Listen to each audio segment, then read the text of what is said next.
Was you a part of the streets? So then Tony Mitchell says, go on The Voice. No, Mike didn't like it at all. You got to understand that when you go into these shows, you're making entertainment. So Mike took that as proper disrespect then. So you do the first ever Love Island. How much they offer you? Yeah, I was the first one to be signed actually from the Brit School. 13 or 14, I was the youngest signing. He introduced me to K Warren. Professor Green was signed to the label as well, so I'll be recording a lot of stuff with Professor Green for his album. Then the Mitchell brothers. When you go on The Voice, Mike's very vocal to say you were never part of the streets. Yeah. We got on the show, Kylie Minogue fell in love with me. Hold on. I was used because it's Leo from the streets. So you're going on tour and you're not getting paid? To be honest, I was making more money gambling. We started recording stuff for Kano. Because that's a big record. That record's making money, bro, for somebody somewhere. Chris Martin, Coldplay. Are you mad? Yeah. Right? I can't remember what songs I've got on the album, but there's a few on there. You ever spoken to Mike since? Like, hey man, he goes, yeah, don't talk to me, fuck off.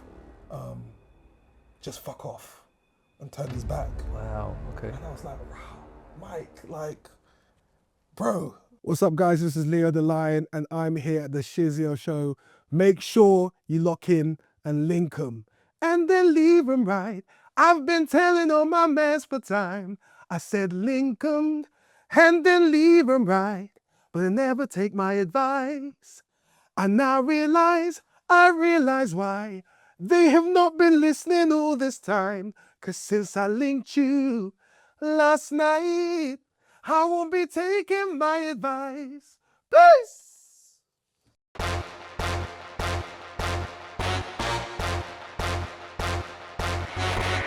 It's the Shizzio show. Finished. It's the ill for the IG local Geeza. Summertime vibes, I'm down to feature. Drink of the smoke, I'm down for either. Da dee da da da. It's the ill. The bop the beep, the bop the beep. Like a ninja from under you creep with the beep, the bop the beep, the bop the boo. I'm the captain, this is my crew, the beep, the bop. Doing up Cambridge, doing up Oxford, M-Way doing up Uxbridge, MC Hammer with the jewels, can't touch this.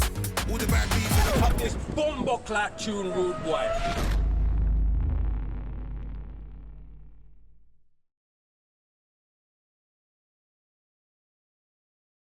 Okay, we are back, another episode. Love to everybody, as per usual, subscribing, following, you get me? The Pied Piper is doing his thing and he's looking back and you see more and more people follow the wave. We love to see it. But forget about all of that. Big special guest in the building, real legend, icon in the game. I had to reach out and we're blessed to have him in the building. Big time, a big singer. I'm going to get his last name completely wrong, so I'm going to go with the stage name. Leo the Lion is in the building. Coming looking like Idris. Oh my God. What's happening? Hella suave, bro. I'm good, bro. No, I like it. Hella suave, though. Because most man come in there and, you know, is this your usual attire, bro? Well, you know, we like to, you know, keep it a bit fresh. No, You feel me? I respect it. Yeah, no, I appreciate your it. last name, how do I say that? 'Cause I don't want to offend. Nah, listen. You see, the thing with my name, yeah? Right. A lot of people ask me about it. But you don't say my name. My name is the way you pronounce it, it's actually sung. It's like a Nigerian name, but because like you could do it like the Western way. Right. Right? So you could say Ihenacho. Ihenacho, okay. Which is kind of like the Western way. That's cool though. It's fine. But I'll tell you what it means. But first you get the pronunciation right. Ihenacho, that's the Western way. Ihenacho. But if you wanna impress, or if you wanna say it properly, if you wanna impress a Nigerian, someone that knows the name and know how it's pronounced, you have to sing it. Right, go on. So the notes are da, da, da, da. Right, that's the name. That's the melody of the name. Singing so now you got to sing it. Ihenacho. Ihenacho. Yeah? We're laughing at, fam. That was good. That was bad. No, you laughed at it, bro. That was the piss, no, do you know what it is? That's my first time, cuz. No, you smashed it. The reason why I laugh is because it sounds so good. All right. You know, I was just like, certified. Yeah. But I'm going to go with Leo the Lion. Leo the Lion. Get me? That's the one. How are you, my brother? I'm good, man. I really I'm appreciate amazing. you come from Manchester, which is lovely. Thank you for making the journey and thank you for talking to me and being like, yeah, you're on it. You want to see this. You've got a book out. Shall we start with this or shall we? We can hold up for that. We can hold up. Yeah, okay, yeah. but you have a book out. You're You're doing your thing. Okay, I'm going to put this down for now, but I Yeah. promise you we chat about it, will get to this. Right. Amazing career from what I know and what I've seen. I've seen quite a lot, but I want to get to you get me? The whole of it, the people don't want to know. Yeah. So let's go from the start, brother. Born and bred where? So I was born in Nigeria. I was born in Ibadan, Right. in Nigeria. And then my mum said I was born in the bush, In the bush. literally in the bush. Well, the thing is, it's like so all of my family were born in France, Right. but my mum, we all obviously Nigerian, but my mum used to travel from Nigeria to France. Right. And then she was on the way back to France at the airport. Then obviously I started coming, Okay. waters broke and everything. So she said that they had to rush her to the emergency Right. bush. What do you mean emergency bush, Some bro? No, emerg- you're in the airport, bro. You can't, Yeah, you yeah. get me. So You're, that's I'm what she calls it. visualizing a hedge, fam. Now, well, that was she. I lie. The thing is, she says bush, so Right. we just go with that. So she said, they took her to some emergency place in it, and then I was born there. That's a hospital, bro. Allow it, innit? You're, No, you're you just understand. trying to dramatize I'm the just- thing. Yeah, the man was born in the raw bush. Yeah. That's All where do you think the name comes from? You know? Well, I hear it. Yeah, And then are you kind of raised there for a bit, or Oh yeah. Oh, so I think things with the memory. I know that I grew up in Paris. I lived in Paris till I was about right? Is that your 5 or 7. family's based then? No, I got family there, but no, all my family now in the UK. Right. So, Yeah. but from From born, I was in Nigeria start off, and then obviously I lived in but Paris. your earliest memories is Paris. Earliest memories, yeah, Right. Paris. Yeah. Talk to us about Paris, bruv. I've been there once. Yeah. Wasn't like the movies. Respectfully. What with the Eiffel Just everything. Tower? Just everything. I haven't been there in a while, but I mean, the thing is, what I remember from living there was obviously went to school there. Apparently, I spoke fluent French. Oh, you lost it all. I know if I go back, I could still pick up a little piece, but obviously come I on, was bruv. I was fluent in that. Obviously, you Right. went to school and that. So I still remember times there, and what I do remember always, there's this thing called goûter.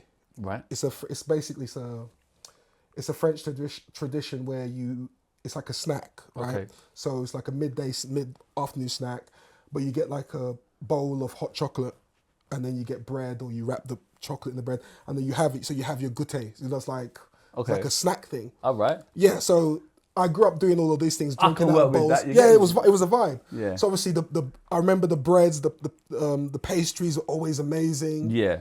So that's why I grew up doing that sort of stuff. So when I moved to the UK and then I started seeing people drinking out of, like cups, I was baffled. I was like, Okay. that's the Why? one of the Because they ain't got cups there.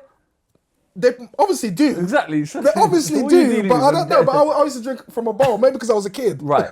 But that's all I knew. But I mean, you asked me about my memory, so that's all. Did you ever go back to Paris or is it not? Not really. I haven't But been. you back look for a like while. you come out of fucking Paris Fashion Week, fam. You get Yeah, me? you The know man what I looks mean? like he comes straight off. Right, but you don't. But you haven't been back. I've got family there, but no, I've not been. Okay. Back. I've not been back. Right, for so a you while. don't have a lot of memories apart from the goûter. Apart from the good taste. See, man knows the lyrics, Yeah, but yeah. I catch on quick. All right, you end up in the UK. Why is that? I have no idea. Okay, the family moves then. I think family moved there. So obviously we moved to South London. We moved to Clapham, Right. and then we just went to school, enjoying school, into Okay. primary school, and then I think I just always loved like music from Right. that sort of space. So I remember doing a lot of dance competitions Right. at school. Right. You know, like they will have like dance where they'll compete. Classes will compete against each other. What- Like, who's the best dancer? What type of dance though? Just dance, you know. No, you can't say that. Break dance, you get man all doing the line so out it's all types of dance. But I was a huge fan of Michael Jackson, so that's all. Everybody So that's all I knew what to do. Okay, Do you feel that's me? what The you kid- could do. 2-2 moonwalk, it's over. Are you mad? Are You you know what I'm saying? mad, So bro? all Don't of, gas me. all of that vibe, you Yeah. know. Moonwalk. I was The bad side man. thing. Oh Are my you god. mad? Yeah, yeah. What? With the neck. Oh, Don't God, piss me don't mess around. Don't- Let me tell you don't what make me I start, used yo. to. I used to go specifically to buy shoes that didn't have any groove, so I could bust So the you moonwalk. could do the thing. Don't mess with me, bro. Brother. Do you remember the things in the hills that used to spark? I don't know if you remember that. What do you mean? You used to put it in the hill and you could kick the floor and there'd be like a little spark thing. I don't even know about that. I remember about that one. Man, you don't but know if, about but that. if I had that one, He knows the good thing though. I would have definitely. Yeah, Are there's you this mad? thing you can put it in the hill, and when you like kick the curb, like Yeah? yeah, man. Hold on, let me see. You if get this, like little I sparks. think this thing is coming back to me. Brother, yeah? I'm telling you, bruv. Yeah, I must have Let me experienced jog it. your memory, like Yeah, cap yeah. guns and them thing that. Cap guns, Okay, are right. you mad? Spud guns, are you Okay, mad? all right. Conkers, Yeah, everything. did you rock the marbles? Of course, bro. Man, my pouch was strong, bro. Are you mad? I'm taking your marbles. Are you bruv. mad? Yeah, so the marble game, all of that. So Right. Conkers. Right. Have you got a big family, brothers and sisters? Yeah, I got, how many have I got? I think there's 5 of us. Man said you don't even know how to Yeah, think you know about the that. ones I have to think about Right. that. It's like, yeah, about 5 of us. And so. are you outside as a kid? Like on the like playing out? Nah. My mum was strict, bro. It's like, you ain't going out nowhere. Okay, parents Yeah, strict. Yeah. How yeah. strict? You ain't going out. Are they whooping that ass? Because in those days, man got ass whooping. No, I think the whooping is always early doors. That's what I'm saying. But then it's like, the whooping stops and it's just the stare because you've been calibrated. Man, understand? you know the caliber. The calibration. So it's like, you know, because they set the precedence already. It's you mad, understand? you're so right, So fam. it's like, we get to a certain age where you can't be getting whooped at 10. You can, but I hear you it. can. But it's like, if you're still getting whooped at 10, that means the calibration It's didn't incorrect. work. We need a recalibration. That's what I'm saying. So a good parent will calibrate you early doors. Big facts. You Right, understand? and then they just give so you the that, stare. Exactly. So that when you get to, 6, 7, 8, then you're already formatted. Is your pop strict as well? No, my pop was cool. My pops was the laid back. Oh, was so laid that. back way. Okay, not me, fam. They were both giving me the stare, cuz. Man, look left stare, look right stare, bro. Allow it, just walk straight, bro. Yeah. All right, so you're not out as a kid playing, but you are. Nah, I'm not out. But not in much. school, are you like a studious kid? You learning? Yeah, I'm learning. You know, my mum was a school teacher at my school as well. Oh wow. So obviously, Okay, hold on. you know what I mean? Right, So- your mum's the teacher in what, primary or secondary? This was secondary school. Right, your Yes, your my mum mum's the teacher. I was a teacher. How is that when your That mum? was I went to Bevan, Right. and it's Bevan, which was like a all boys school. Right. And so that was like the thing about that school that I went to. Obviously, when you think about it, you remember it, you realize that there's a lot of trauma in that school, bullies, Right. everything, you know, Right. fights and what have you. And like you have to come in, you have to have your wits about you because, for example, you have in class you would have pockets of kids. We used to call them the blockheads, which were like the smart kids, right? And then there was like the ruffians, Right. and I was kind of like in the middle because obviously I didn't want to be rough because my mum the calibration was there. Calibration. But then you'd have like the ruffians would literally audit what you wear. So they'll come in school and they check your collar and be like, "You didn't. What's this thing?" But them ones Straight away? Yeah, things like that. And so That's a bit excess, isn't no, it? this is how it was. Or I mean, random things like if we had a tuck shop. You know the tuck shop? Sweets and that. The sweets and that. So even things like if someone said, "Hey, give me a sweet," and if let's say you wanted to give them a sweet, you would never hand it to them in their hand. You drop it on the floor, and that was normal. You drop the sweet You on the drop floor? the floor. Yeah, you just say you want one, and you just drop it, and then the person, "Oh, thanks," and then you pick it up. But that's just normal. Okay. But that's just I ain't never heard of that thing. Yeah, I That's mean, a South thing, you get it's me? a South 'Cause, boy, thing. I mean, there's lots. Right. There's loads of things. But man. are you There's- fighting? Are you getting bullied? No, I'm not getting bullied because my mom's at the school, isn't it? So, Right. So, it's like So you is that a good thing? Because like some people might bully you because your mum is the teacher. Do you get what I'm saying? No, And them ones. I wasn't that type of guy that you could bully. It's like I wasn't that guy.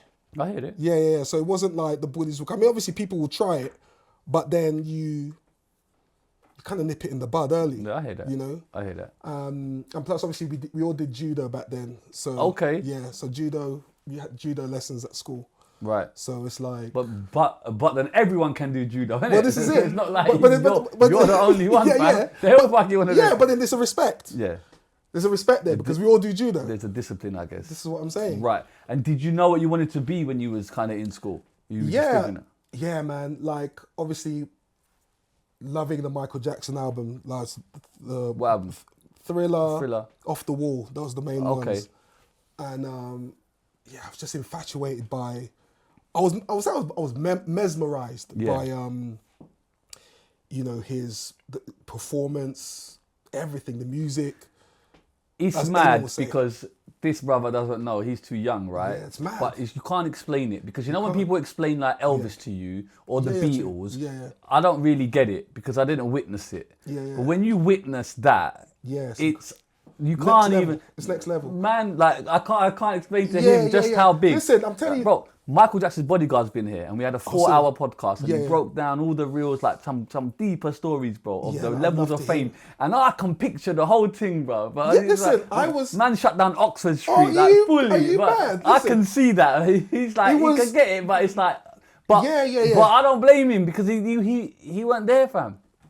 And that's honestly, that's sad. I feel sad for you. Yeah, but honestly, then the Elvis fans will be like, we're sad for you. Or the Beatles, because Beatles Mania must have been a madness, bro. I get it, but the Beatles don't have the same energy as MJ as far as music is concerned. You know what I'm saying? It's not like you can... I pretty much hear MJ every day, still. Yeah, okay. You know? There's kids now who are 5, 6, 10, rocking to MJ. Absolutely.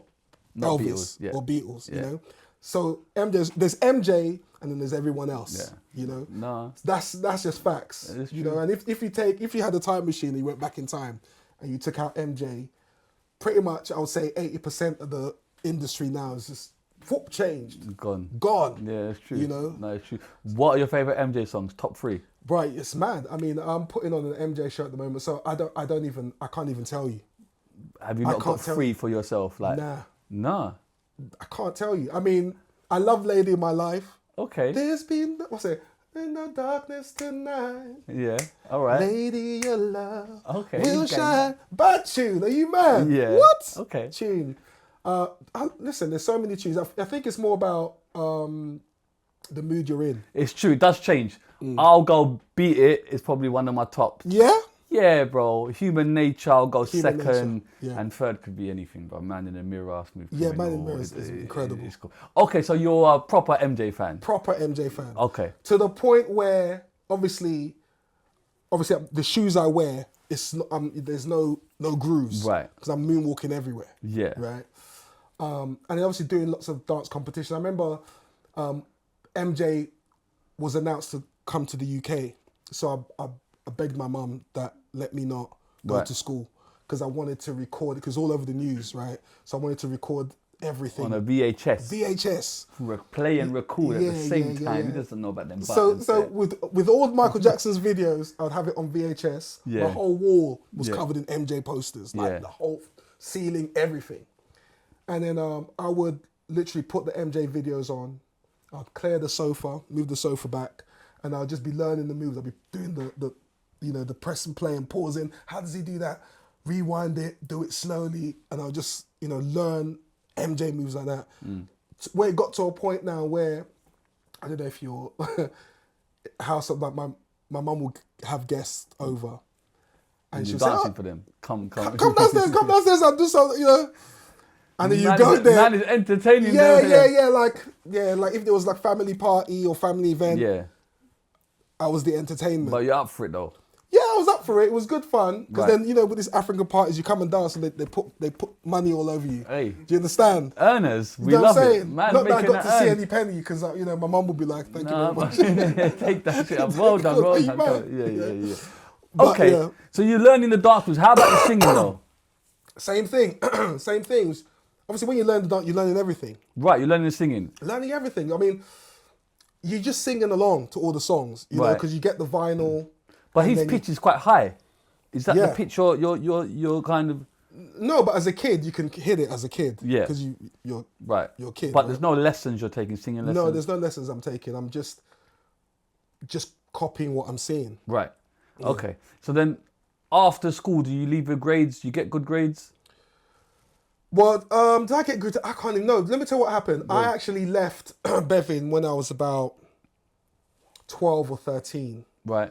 Because there was a new school opening called the Brit School. Okay. Right. So the performing arts school. Yeah. Okay. So there was a brand new school that's opening up. It's going to be state of the art. Right. Blah blah blah. We're looking for talented people. We're going to be holding auditions and what have you. Okay. And I said, my mum showed it to me. I said, okay, let's give it a go. So Okay. we went there. We did like a audition process and The everything. moonwalk was strong that Are you day. mad? The Man moonwalk, the was boots were smooth, yeah. clean. Right. And then I got in. I was one of the first to be enrolled. So when the Brit School opened, I think it was probably about 50 students. You were one of the first kids to I was in Brit yeah, School? one of the very first. Okay. Yeah, so we were there for probably a year. I was the first one to be signed actually from the Brit School. Wow. So I was signed to Sony Music. I think I was 13 or 14. I was the youngest signing.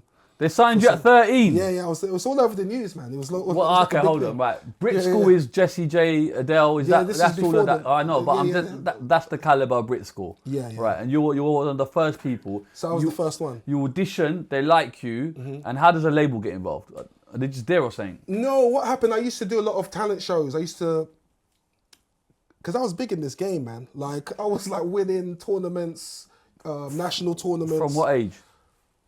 9, 10. Okay. Yeah, I was, we used to like school tournaments, like the police actually, the Metropolitan Police used to throw these like dance competitions Right. all through the borough. Right. And so you had to go through the heats with your school, and then the final was in Clapham. Right. Like, and it's like everyone's there. So I won that one, so that was all over the national papers and And stuff. you're doing like MJ?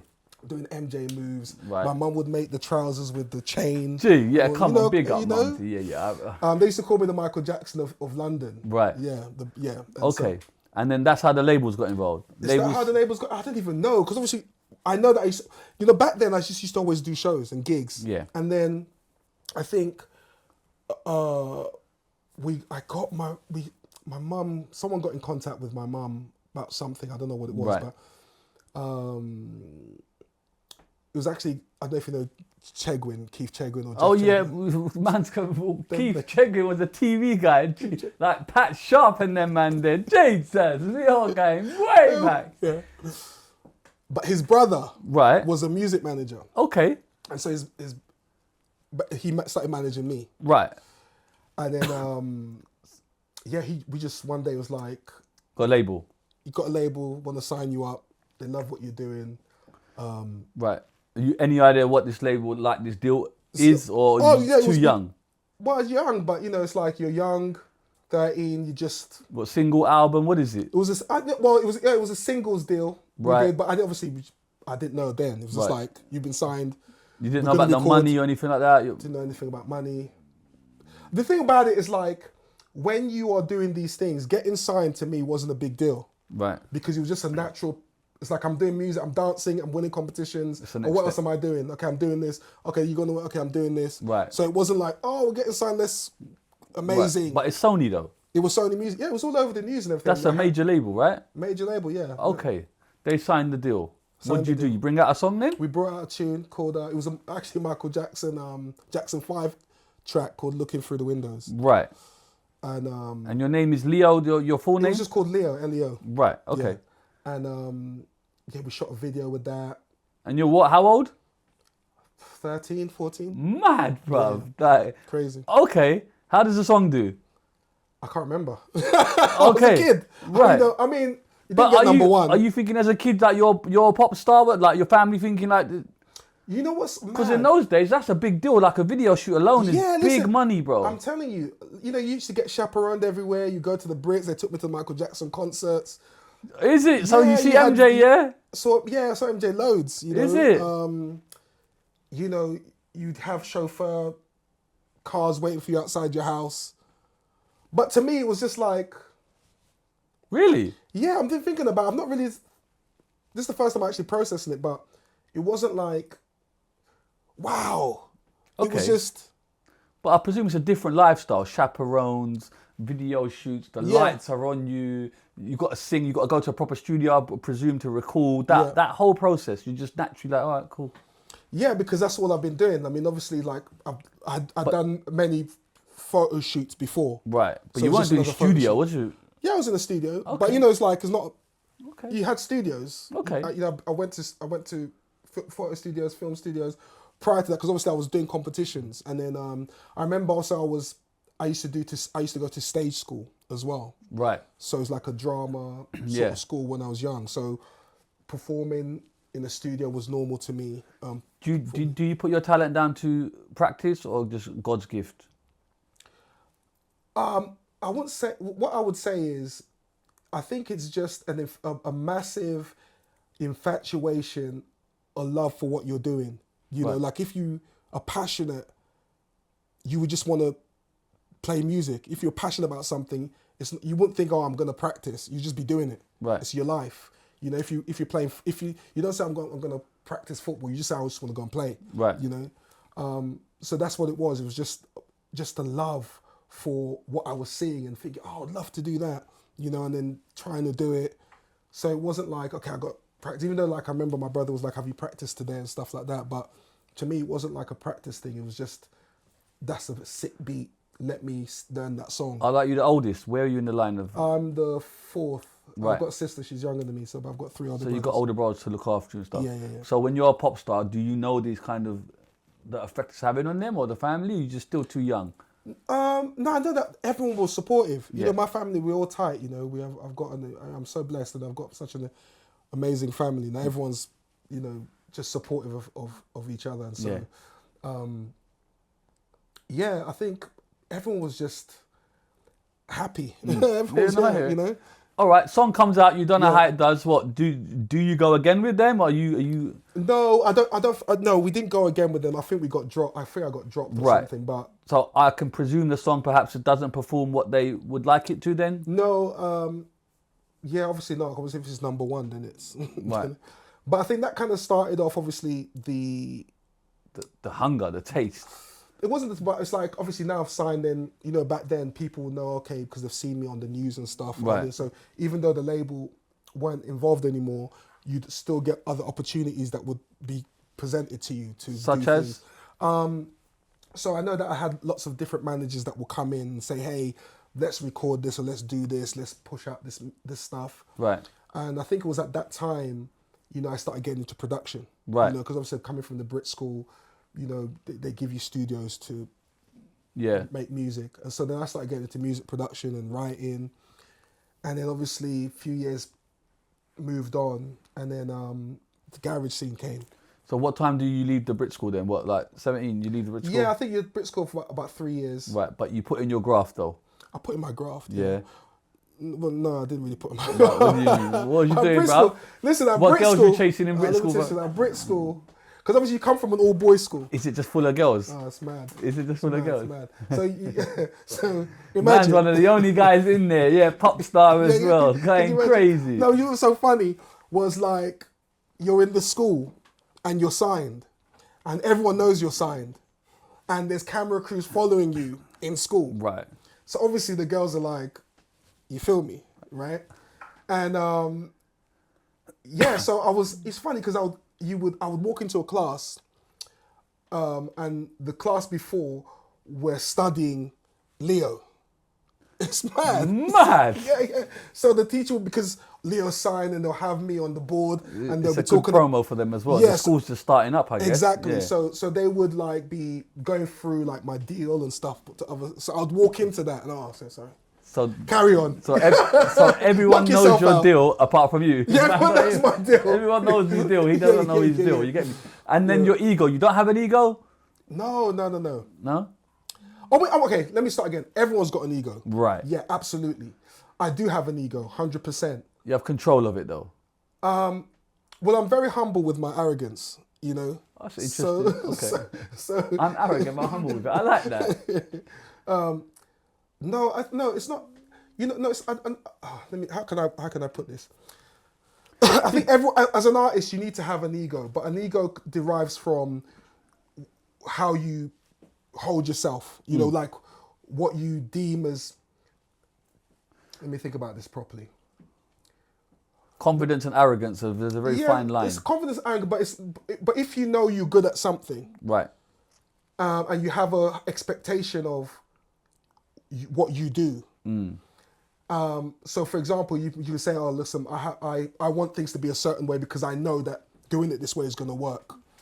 People might misconstrue that as he's being arrogant or ego or blah blah blah. Yeah. But no, I just know what I'm doing. Yeah, I hear that. Because I won't say I studied it, but I like I said, when I look at things like Michael Jackson, I look at all these great artists, James Brown and all the cats, and I look at what they do and I look at how it affects me and the emotion that I get. I say, okay, well, I want to replicate that. And then I replicate it and I get the same response. Yeah. So it works. Yeah, I hear that. So if someone comes and says to me, let's try this, and I know that it's not going to work, I say, well, that's not going to work. Right. This is going to work. Yeah. Do you know what I'm saying? You could just try it just to shut them up. Yeah, you could do. Sometimes, I like to give people rope, Yeah. But, so it's not like, so it's not arrogance, it's just that because I've studied, let's just say, right, the game, and from an early age as well, it's like I've made all the mistakes and I've seen all the great things that can work. Yeah.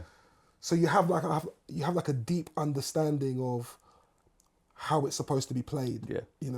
And so so because I understand that, I won't call it arrogance or anything like that. I'll just say I'm well versed, I would say. Okay. Yeah. So you're busy with girls in Brit School, right? Yeah, let's get back to that. Do you qualify with anything? Do you get any qualifications? Do you know what it is? I know for a fact that during Brit School, because it's like Fame, remember the show Fame? Yeah. Kids probably don't know that. Right. But it's like summer camp. You see in America, it's like, people just coming in, you dress how you want. We used to have like these ID cards that you swipe and then the doors, and this is just all like super brand new to you. This is like incredible. Yeah. So and like other kids from other schools will be like, wow, you go to the Brit School, and then you'd be like, yeah. relax. That's a chill, bro. Yeah, 5 meters. Yeah, stand back. I'll sign your eye contact. In a minute. You got exactly. to say. All right, fair enough. So, to be honest, I used to doss around at the Brits. It's only the last term I thought, okay, let me knuckle down and get my BTEC diploma. It worked. You get it? I got my BTEC. I got C's and whatnot. So after that, what do you do then? You get into garage starts coming in. Yeah, garage came in. Right. And I just fell in love with that. Right. Garage, and then but what happened? So I started doing obviously making beats. I applied for a grant from the Prince's Trust. Yeah. Yeah. And so they gave me $5,000. For nothing. We love it. They gave me $5,000 to build a studio. I think it was about 16 or 17. The Prince's Trust was a thing, You'd apply for it, they give you money, bro. They give you money. So they gave me $5,000. So I bought all this music equipment, speakers. Where's this? In your house? In my house, yeah. And then I started a business. I was just like, producing for people. Okay. And then I was obviously making beats, writing all my songs and stuff. And then there was a I won't say talent show, but there was like an open mic sort of night in West 14 in Hammersmith. Right. And basically what they'll do is like it was in the Stage newspaper, and what they'll say is they would invite singers to send in their music, and then the house band, if they liked it, the house band would play it for you and you come and perform. Right. But the thing is that you got to invite 10 people to pay to come and watch. Right. So pyramid scheme, nice. Them ones. So obviously I paid. You made it, but you got to sell 10 tickets. So I sent them my music and they liked it. So I went to perform there. But I remember because it's like a pub, it's like a pub space. But obviously I've come from Michael Jackson, I've come from Prince, I've come from James Brown, I've come from more than a pub, basically. More than a pub, So I'm dressed up, like I've got like fur coat. My man got the mink on, I'm mad. Like I just look like I've just walked out of some crazy super spaceship business. Yeah. Glasses like this in some random pub with just bare guys like this drinking. But to me, I was coming to perform. Yeah. So you're the one that's not dressed correct. Okay. As far as I'm concerned. I respect that. Yeah. So I would go to I'll turn up and there's other acts that will be performing. Yeah. But I'm seeing them and they're dressed like in jeans and just normal wear. And I'm thinking, these people are just, why would you, it's weird to me. Right. Even though I look like a fucking madman. But then the way that I would perform, I would treat that place like Wembley. Right. So I'm making an entrance. Mm-hmm. So it's not just The band start before I come on. I need my ring walk. You feel me? Man wants to, yeah. Yeah. Because like I said, I've grown up watching the greats. I've seen how they do it. Yeah. So I'm replicating that. Yeah. Wembley or Hammersmith Pub, don't care. Don't care. Same vibe. So yeah, the band has to start. So the band start and I'm singing off stage. And I know everyone's like, what is this, right? And I come on and I'd give them that 1, 2, 3, the James Brown vibe. Bam! I'm just busting moves, singing, just going up to the crowd. Vibes, you know? Yeah. And I know that after I finished, like the organisers were like, wow, we want to get you again. Right. Like, could you come again next month? I was like, okay, cool. And so that kind of happened regularly. And then they started putting me at the end. So I was now the finale. The finale act. Do you still have to sell 10 Yeah, 10 of course. So tickets? you might trying it, bro. Why they trying it, bro? You have to sell, you know. Yeah. But I just love performing. Yeah. And so I was like the act. Yeah, now. yeah. So I'll be, I just remember I just couldn't wait to go on stage because I knew I knew the vibe that I was going to bring. And I remember one time, some German guy named Charlie Boskis, rest in peace, my brother. So he came to me after. He goes, I really love what you're doing. I've got a studio. Could you can come and record your songs there. No charge. I just love your vibe. I want to get involved with what you're doing. I think it's amazing, blah, blah, blah. So I said, okay, cool. And I went to his studio and then he said to me, oh, listen, you like garage music? I said, yeah, I love garage music. He goes, oh, do you know that song that's out now? The Boy Is Mine, the garage remix. Right.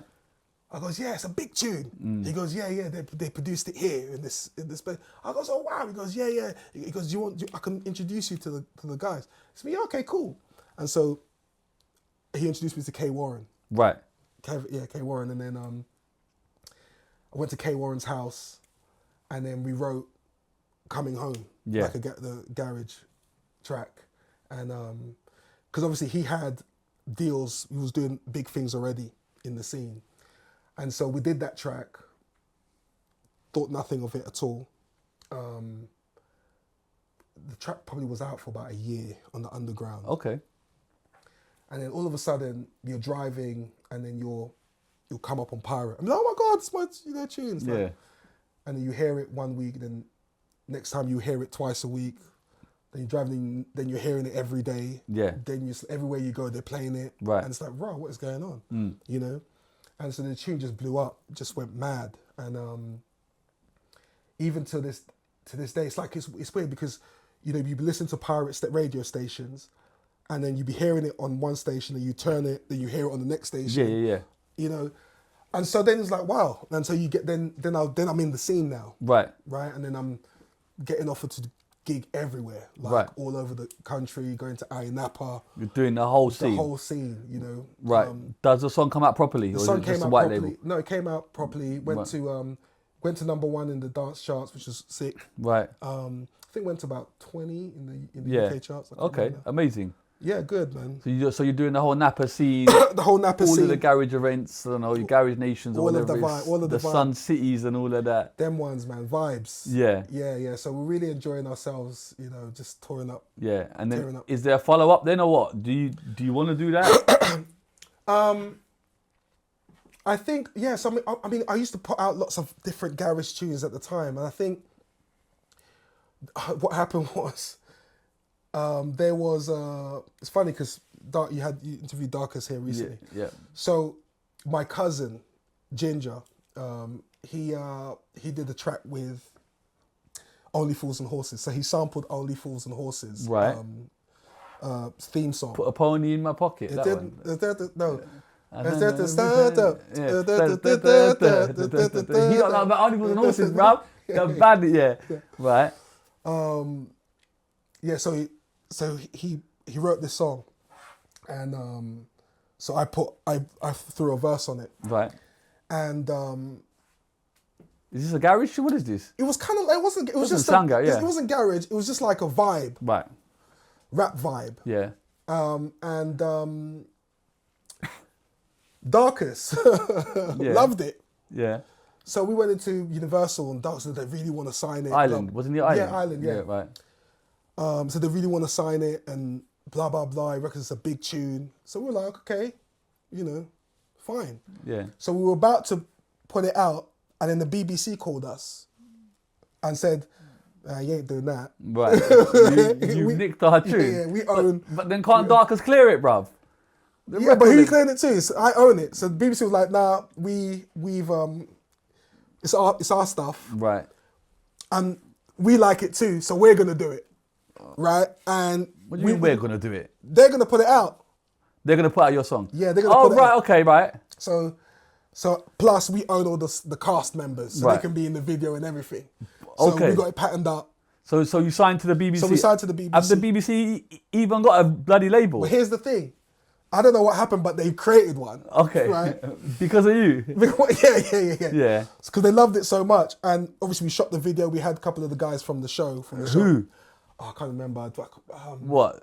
Is Del Boy in there? Del bro? Boy's not in there, no. Is Rodney in there? Is Rodney in there, I think? I can't remember. Come on, bro. That's big, bro. That's Nicholas Lyndhurst, bro. Come No, on, Nicholas, bro. no, the two main guys, but the who's the posh one? Albert. Boise. Boise's in there. No way. Trigger. Trigger, yeah. And then there's a daft one. Who's the daft one? Trigger is the daft one, isn't it? I can't remember. Yeah, It's a couple Trigger. of the guys are there anyway. That's sick. Yeah. It was, yeah. So, Right. So we shot the video. Video was sick and everything like that. But what are the artist names? Are you called Yeah, Leo? so it's Ginger featuring Leo. Something like that. Right. Song comes out. Well, the song comes out, but here's the vibe. So BBC goes, yeah, we can't promote it though.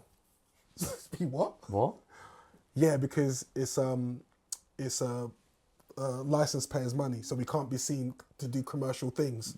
So I'm like, what was the point? What's with that? It's like we said we can't earn money off it, so we can't promote it. But But they tell you after you sign. after all of these Ginos things, you, you bro. know. So it's They like ginos you, so- bro. so- They so- wheeled you in Yeah, and yeah, yeah. fight. So they do it, but they don't promote it, and I get because that. they can't promote it because there's no advertisement on BBC. Yeah. And Right. so they can't be seen to promoting it. I remember these times they got BBC Radio 1 and all these sort of things. So it's kind of like inside trading, so to speak. Like So they can't be seen. They can't be seen. So do you think they just done that to just silence you? I don't. Because had no. it had gone to Darkers or someone, they might have. Yeah, I mean, I know that. It's the biggest TV show, isn't it? On Fools and Horses. Like, Massive. Like, It was such a catchy tune. The video's a vibe, you know. yeah. So it's not out there then. Is it on YouTube now? I don't even know. You got I'll to- see if I find it. Yeah. All right. A lot of these things I do and then I fuck off. Right. And then so that happened. How much you get for that deal? Oh, I can't remember. Dunno. A couple grand. Right. Okay. Yeah. Song comes out, doesn't Sun do. comes out, doesn't do shit. And then I remember I was at home and I got a call from the A&R guy from the BBC, and he said to me that, oh listen, I've just overheard. I'm just sleeping in the cat. Sorry, I got a call from the A&R guy from the BBC, and he said that his house had burnt down or something, and he's been sleeping on his friend's couch, and he's just overheard his friend on the phone asking for a male singer to come and do some songs for a band called The Streets. Right. Right. Look how random that timeline is, though. Isn't it? Yeah. So if you didn't do that, he wouldn't have been That's at the sofa. Right. That's Okay. what I'm saying. And if the house didn't burn down, he wouldn't have been at the There sofa. you go, it's mad. Right. Right. So he goes, yeah. So I said, okay, cool. Yeah, I think I've heard of The Streets. Yeah, I think I quite like the. Were they out at the time? They were, yeah. So I know, like original Power Material was out. Oh, was it out? Okay. Yeah. Big tune. Big tune. Right. And so And that was kind of garagey, innit? Yeah. Right. Yeah. Okay. very yeah, it was a vibe. Yeah. And then so I said, yeah, cool, let me go. So I went to Shepherd's Bush. So we met Mike and stuff, and then we recorded a couple of songs Right. for the following album. Right. Grand Don't Come for Free, I think. Right. Second one. What songs you do? Can't remember. No, can't, No, it is. What the No, fuck, bro? Let me tell you what it was. Because you know what? I googled it and it did say a couple, but I'm not sure. Now let me tell you what it was. It's kind of started off. It was a couple of tunes. At first, for the first time we met, and then more songs started coming in. So it's like so basically, I did a couple of tunes there, and then Mike called me about a week later and said, "Listen, we're going to Brazil to do a show. Do you want to come?" said, yeah, okay, why not? Yeah. So we went to Brazil, amazing. So we did the festival there, a couple of gigs. And then it was like, we've got a next gig. Do you want to come and do that one? Right. I was like, okay, we've got a next gig. Do you want to come and do that one? And then, we're going to be in the studio here. Do you want to come and record this? Right. You know? So you're pretty much full-time streets, basically. Yeah, so then it was like, okay, then it's like, okay, now we're doing this. And it's like, okay, we're here, then we're doing here. We've got a couple more songs we want to record. Right. Leo, you're going to come to studio, let's record this vibe. Right. So that's what was happening. Right. And so the thing with why I can't remember, because like, it's crazy, because when you're recording these songs, you don't know what the titles are. Okay. Because then you don't really have titles. Right. When you're working. Right, let me pull up a Grandon. Yeah. A Grandon. Because a Grandon Come For Free is their biggest album, I would say. Would you say that? One of. Yeah. And then just you... And so I was doing that, and then then obviously Professor Green was signed to the label as well, so I'll be recording a lot of stuff with Professor Green for his album. Right. Then the Mitchell Brothers, I don't know if you remember the Mitchell Brothers. Routine check. What do you mean, routine? Yeah. I didn't take this route to get Jason. Mad. Right. So I recorded pretty much. So I recorded pretty much the whole album for Mitchell Brothers as well. Right, hold on. We have to do this. Yeah. You don't remember any of these tunes? Blinded by the Lights. That was a big tune. Yeah. Did you sing on No, I that? didn't sing on that one.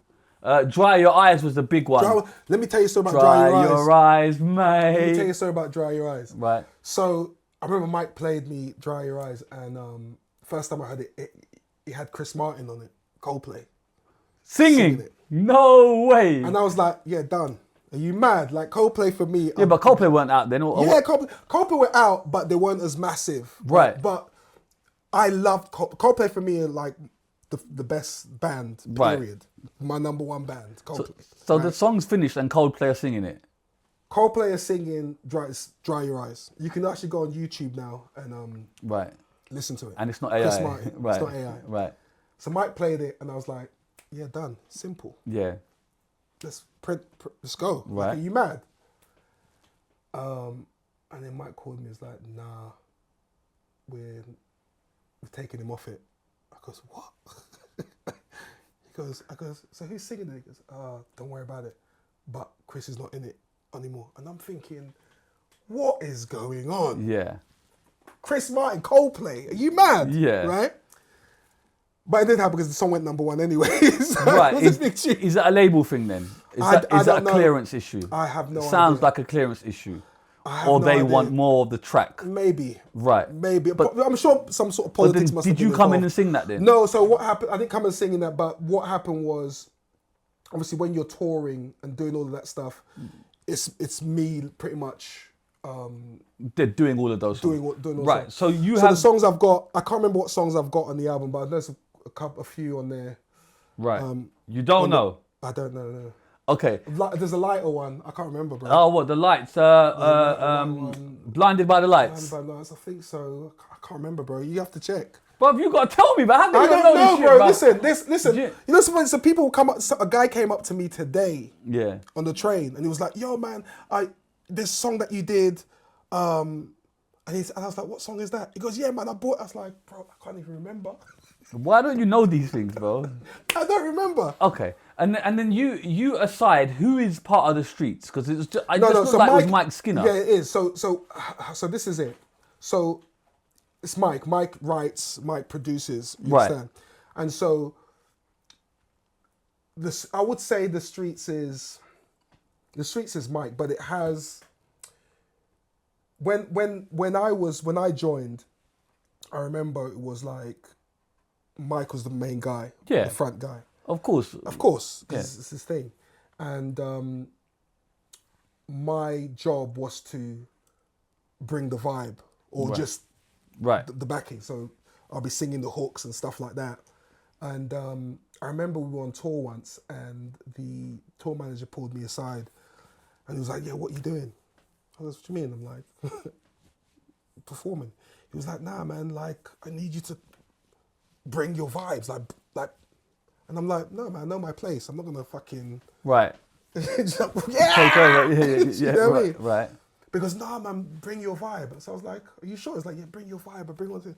So I said, "Okay, cool." And so then I started like curating the show. The show. The live experience. So it's like even from, obviously I'm taking from Michael Jackson, I'm taking from all these cats on how to put a show together. Right. So I'm bringing concepts for the 10 Rounds tour. Like we did a tour called the 10 Rounds tour, and it was based on WWF, right, wrestling. You know? So all of these ideas where I'll take Mike, I'll slam him on the floor, we'll have fights on stage. Are you doing all that? Yeah, it's mad. Like we're bringing, it's like incredible. Like if you ever came to the Streets gig, right? Yeah, I'm so proud of that because it was an incredible live show. Right. So I started doing a lot more of that, like production, stage production.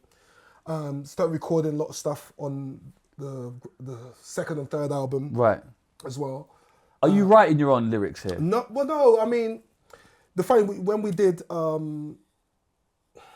It's funny how Mike works is because, we would record anywhere. I remember we recorded in the toilet. Right. But the acoustics are good there. You get me? Sick. Right. Shit hot. Right. But yeah, we recorded in a shed. Yeah. We recorded in Mike's bedroom, just random places, Yeah, but so who's writing this material? Mike will be writing the material. Right.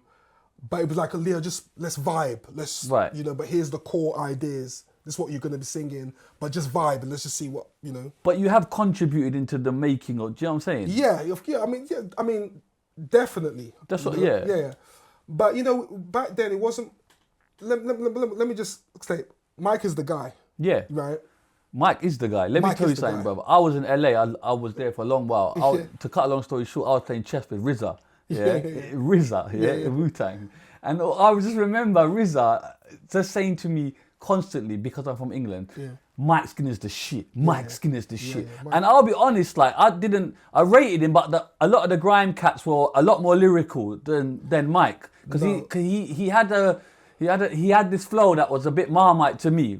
Respectfully, it took me a while to get Mike. You get what I'm saying? Because it was a lazy tone, and it was like, and I thought this is not as lyrical as say grime guys. And I'm trying to explain to RZA, like, he's cool, but there's other cats, but RZA weren't having it, bro. Listen, RZA was like, no, that cat Mike Skinner, he's the shit, bro. Yeah, no, Mike is the shit. Mike changed the game. Yeah. The first time I heard original Pyro material, I was like blown away, like, because it was storytelling. Yeah. It was like, it was immersive, and I love that. Yeah. Because like you're hearing it and you're seeing it. Yeah. Right. And for me, Mike is phenomenal. Like, you talk about the flow. It was so unique at the time because it was just him just chatting. Different. So I went here and blah, blah, blah and all this business. And I just loved that, you know, because it was just a vibe. Well, that tune, you're really hot, but don't you're fit, but don't, you're fit, but yeah, so, are you on that one, or is that No, that was Mitchell Brothers on that one. Okay. Yeah. And so,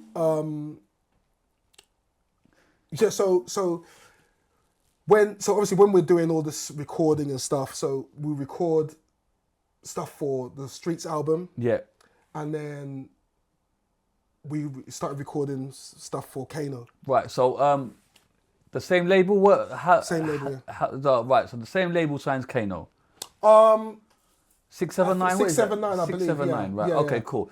Kano comes in, you start working on his stuff. Yeah, so... obviously Nite Nite, we know. What else? Anything else? It was just that one. And the funny thing about it was, I remember it got to a point where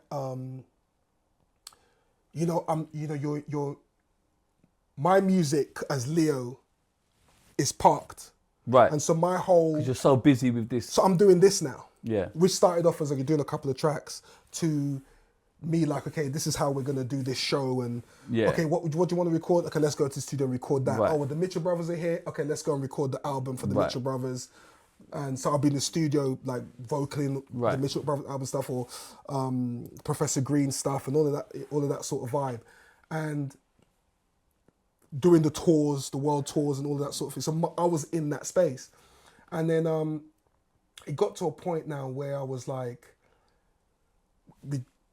okay, I really want to be Leo now. Right. You know, like, yes, this is incredible and I'm enjoying it and it's honestly had the best time, but it was like, okay, I really want to kind of do a Leo thing as well. And obviously the Nite Nite came and we recorded the Nite Nite song in Mike's bedroom, and didn't think much of it at all. And I think the manager called up and said, okay, it's going to be what Kano's song release. They're going to release it for Kano's single. And I think they wanted to, I can't remember, they wanted to give me like 250 quid or something for it. Right. So I was like, nah, that's a bit shit. Yeah. You know? So they said, okay, well, we'll give you a credit on it. So I said, okay, cool, give me a credit, whatever. So no money, just credit? No money, just credit. I think probably gave me 500 quid or something. Right.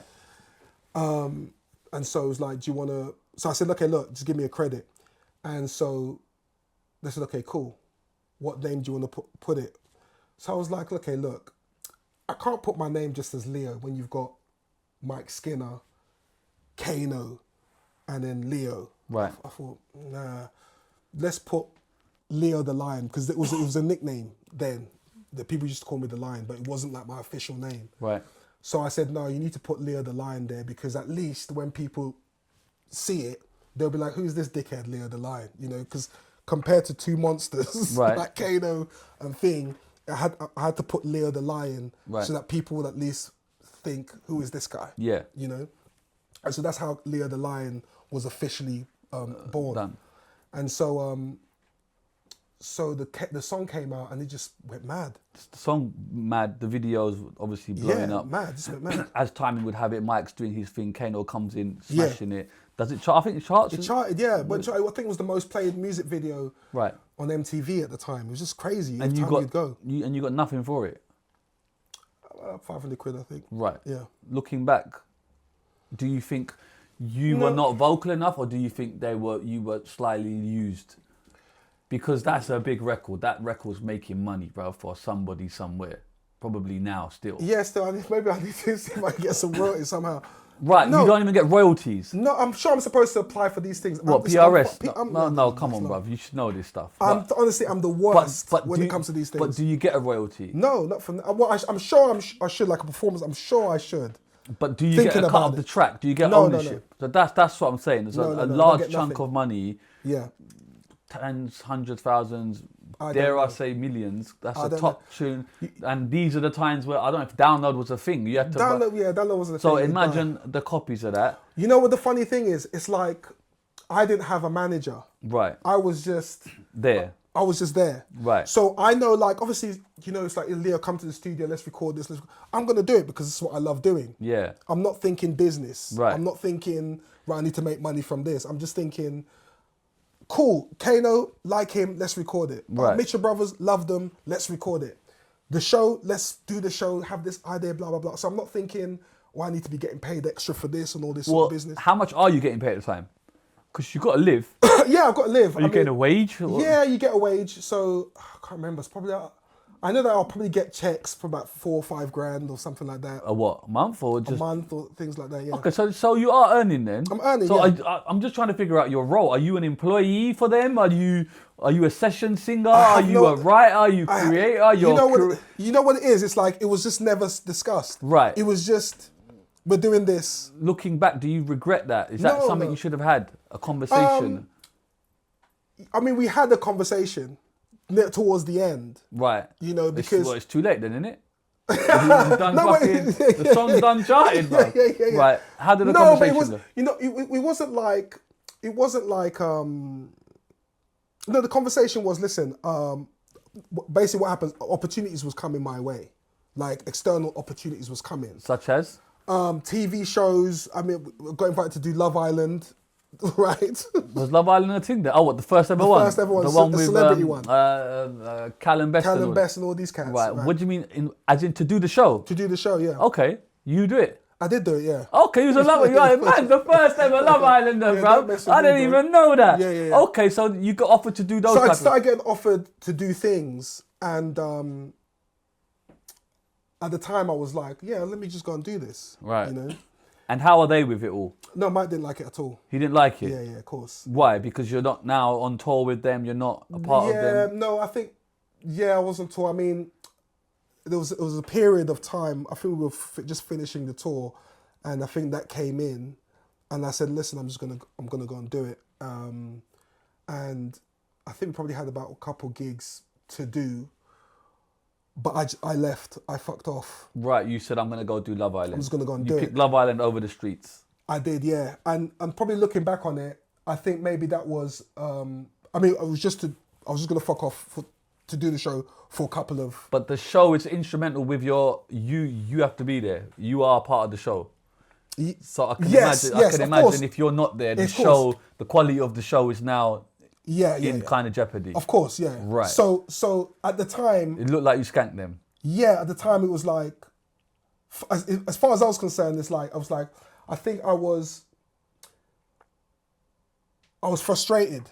Right. At the time. What was that? With the notoriety, the money? Just everything. I was very... They're all pop stars, right? Or they're all famous. Like Mitchell Brothers even had a run. Green, exactly. Kano, Mike. They're all doing their thing. And people very well known. Yeah. And you're kind of known but not known. Exactly. Respectfully. Exactly. Obviously, I know the fans. This is what I'm saying. The fans have to check for you to know you. This is what I'm saying. saying. But they know the others. This is my game. Right. So for me, I'm looking at all of this, and I'm looking at all the effort that I'm putting in, and I'm thinking, well, you know, I need my thing, you know.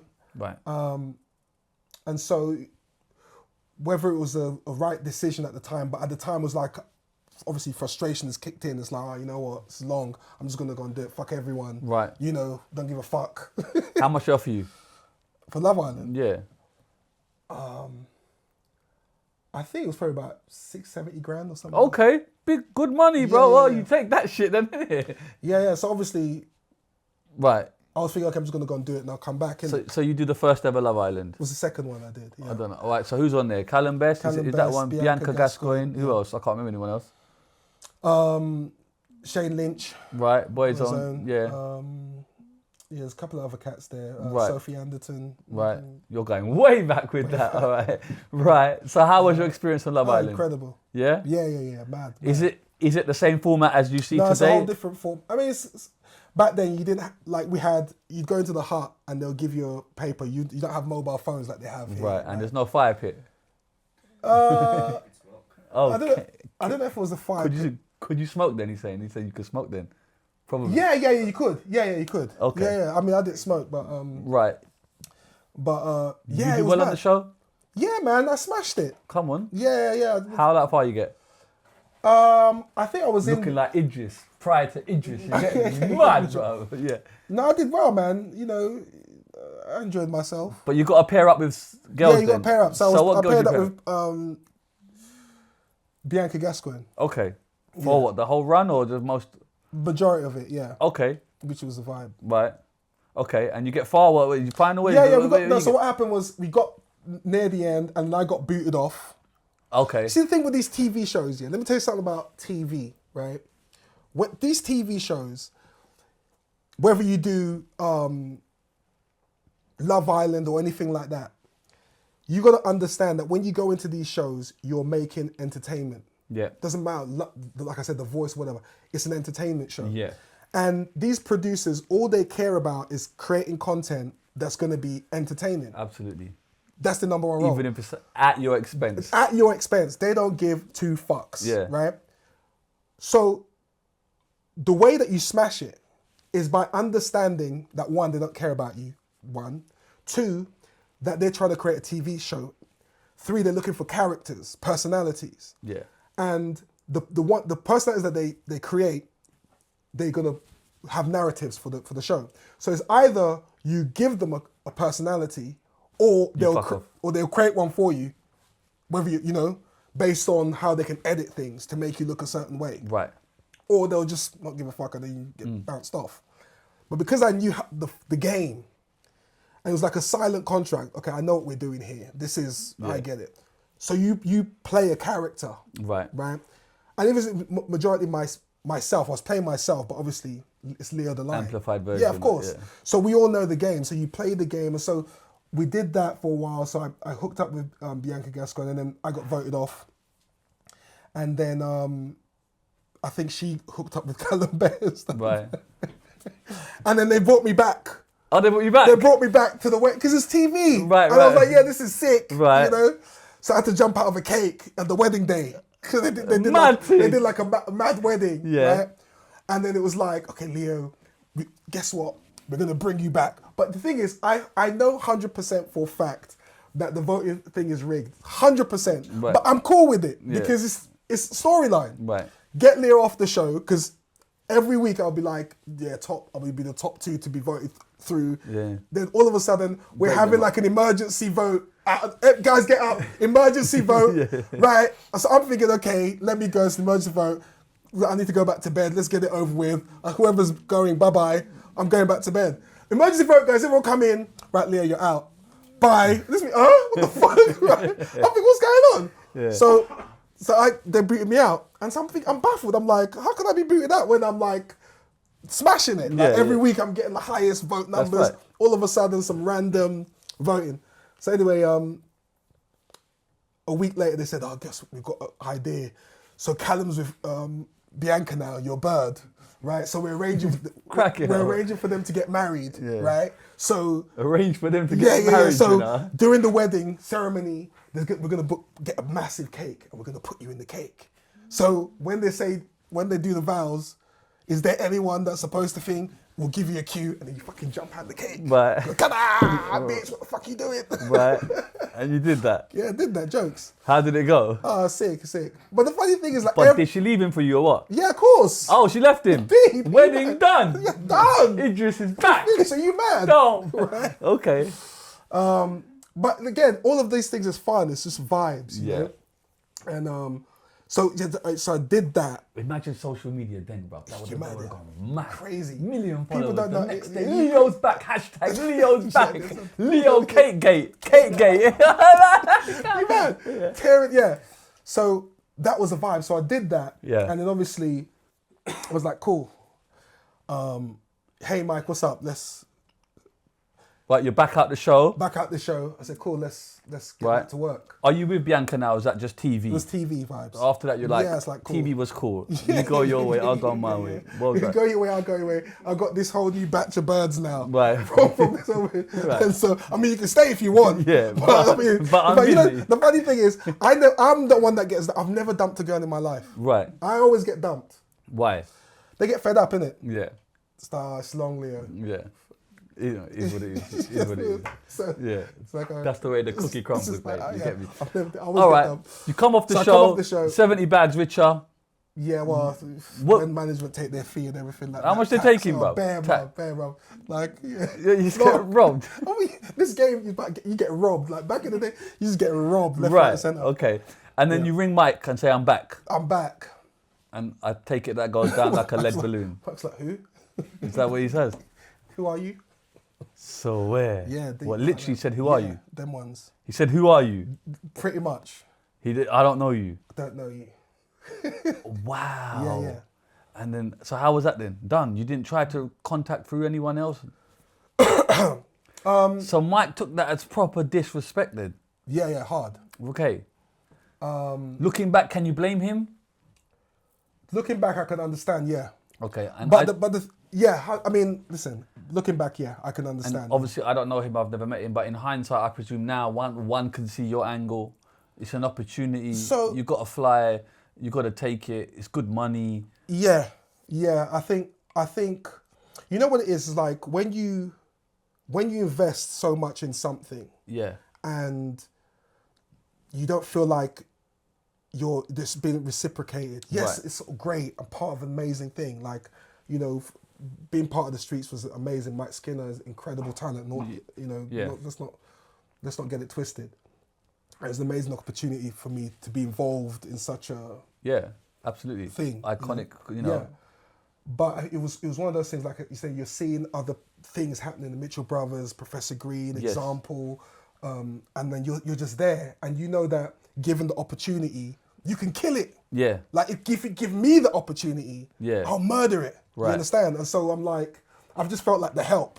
Were you vocal in saying, listen, Yeah, why yeah. can't I be an artist?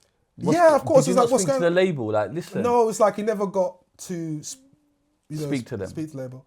But it was like, Do you think respectfully you were put down just so you could enhance everyone and play your position? I don't A lot of people have said that, but I don't. It never crossed my mind. But how about now in hindsight? The thing is, it's like this. If I'm working on my project, and I had someone that was valuable to me, I'd want to keep that person. Yeah, of course. I wouldn't want that person to fuck off. Yeah. Right? And so I can understand if they want to do their thing. Of course, I'll give the blessings and support you. But ideally, I'm not going to be promoting for you to fuck off because you're such an asset to me. Let's just keep it real. And that's just for anyone, you know? Yeah. But then if I want to keep you, I'll give you the album deal. I'll give you the deal. Well, this is the thing. I'll say, we need him. He's part of the team. Here's your deal. But here's the thing. So that was kind of like my gripe, so to speak. That's why I just kind of got fed up. And at the time, it was just only me. I didn't have anyone to talk to me or to confide. Yeah, I didn't have Could you not speak to Mike? Were you friends like where you could talk to him and say, bro, look, man, I haven't got my opportunity. Yeah, what's going on? Look, I respect what's going on. Do you feel like that conversation was perhaps needed? It was. I think we kind of had it slightly, but it just wasn't. It just didn't happen. You know, it was just one of those situations where, you know, you'd vocal it. And it wouldn't be taken on yeah, board. they wouldn't land, yeah. So do you think did you jump or were you pushed? No, I wasn't pushed, no. Okay. I jumped. Yeah. Yeah. A lot of people say, oh, that's crazy, you're leaving the streets. I'm like, no, I wasn't leaving the streets. I just took an opportunity. But looking back, was that the right move? Would you have done the same thing again? I would have done the same thing, but I would have done it differently. Meaning? I would have completed the show, the tour, the gigs. But how if you're filming the show? I would have made it work. I would have made it work. You would have flown out the villa, said, listen, mate, I'm going to go out for a fag, yeah? No, there's ways you make it work, because I know now there's ways I could have made it work. How? If they're filming a show? Yeah, because I know that there's people that came on the show the day before. Right. Where we started filming. Okay. Whereas they were like, oh, you need to be here 2 weeks before. Right, but you didn't know that though. And I didn't know that. Right, and you're new to TV. And I'm new to TV, so as far as I was concerned, you need to be here, you need to be here. Yeah. Are you going to do it or not? Yeah. And then it was like, this opportunity has come. What we saying, bro? And they dangled the carrot and you... It's like, what we saying? I love here, but I need to do something. I need to... Break out, or not even break out. But I'm still here, and I'll always be here. But let me fuck with this a little piece, you know? Yeah. And it was like, no.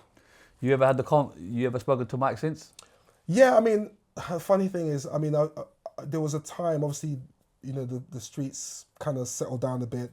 Nothing was happening for a few years. And I reached out to Mike. I think I sent him a couple of emails. I was like, yo, bro, like, listen, I think we need to chat, you know, and try and figure this out, you know, and I think we should put the band together. So I wrote him an email, several emails, saying, look, we need to put the streets together because I think the fans would love, it would be massive, and I've got all these great ideas, how we could do this, blah, blah, blah. We'll bring this in, we'll bring the Mitchell brothers, we'll fucking do a tour and be sick. Didn't get a reply. And then I sent them a video, a video message. Mike, come on, bro, this is family here. Like, what the fuck, you know, like. How many years after is this? Probably about 4 years, 5 years. Right. I was like, yo, Mike, like, come on, man, this is ridiculous. Like, we're supposed to be family here. Like, let's chat. You know, let's fucking figure this out. Like, you know, what's the... Bro, you stayed in my house, I stayed in your house, and blah, blah, blah. Yeah. Like, come on, let's try and figure this out. But no, Mike, there was literally was just a cold war, nothing. But mind you, like, I'm tight with everyone else in the band. Right. So just Mike is not speaking to me. Right. So he's really taking it personal. Yeah, much so. So you haven't spoken to him since? I've not spoken to him since. But the funny thing is, like, so now obviously with my business now, so I create, I consult for lots of like brands and venues, like luxury venues like Annabelle's and Mayfair and all that sort of stuff. So I put shows on for them. Right. And they called me and said, listen, we'd love to get Mike Skinner to come and DJ. And obviously these times I haven't spoken to Mike for about 8 years. So I said, okay, this is going to be fun. Yeah. Right. And I remember Mike walked in to the venue, and it's like, so his wife walked in first, and it was like, Oh, Leo. you booked him, right? Yes, oh, Leo. So I hugged his wife, and then she goes, Mike's here. I goes, yeah, I know. She goes, oh, shit. She went, shit. And then she walked off. Oh, wow. And then Mike came in and just walked past me. And so obviously I'm putting on the event now. So I goes to him, I said, hey, Mike. He goes, don't talk to me. No, he goes, that's what he goes. He goes, yeah, don't talk to me. Fuck off. Just fuck off. And turned his back. Wow, okay. And I was like, wow, Mike, like, bro. You really burnt him, bruv. Like this, Yeah. you know? Yeah, it was just weird. In a way, though, that shows how much he loved you, bro. Because in a weird way, you get me? Because when you love someone that much and they feel like you've done them wrong, they'll cut you off. Yeah. Whereas if it's not, it's a friend or something. Oh, all right, cool, bro. That's perhaps. Yeah, but you know, you say that, but it's not just myself that he's locked off. He's locked off other people from the band as well. Right. Yeah, so a lot of the original members of the Streets are not. Okay. So it's not just me. Right. You know what I mean? And maybe yeah. I mean, but again, it's like you should be able to have a conversation. Like, we're grown men now. We've got kids, you know, and it's like, I would love to tell you about my kid. I'd love to hear about your kid. You know, you got a family. You're married now. Fuck. You know, regardless of what happened when we were kids, you know, it's like there has to be a time when you can sit down with your brother, your so-called brother, and say, yeah, man, I didn't like how you did this. Bang, punch me in the face, or I punch him in the face. I didn't like how you did that. Fuck, you know, and then we could have that thing. You know, I spoke to Wayne Lineker the other day. He wasn't talking to Gary, and he said it on the show, so that's why I can say it. But I think he didn't speak to him for how long, Gabs? Was it 10 years, 15 years? They didn't talk, and he said the strange thing was when they started talking, it was like nothing had. Yeah. Do you get what I mean? It really wasn't that deep. Sometimes you build up something in your head. Well, this is the thing. And then when you have that conversation, you're right, you just iron that out. You just realise like it was never that deep. It was, and I know it's never that deep. Right. So I know it's never that deep. But when someone doesn't want to hear, it's hard to. Of course. Think. I will always love Mike. I will always the whole experience incredible. Yeah. You know. So again, the invitation is still there. It's not something that I'm saying, oh, because he said this to me, I'm gonna hate him forever and speak bad. No.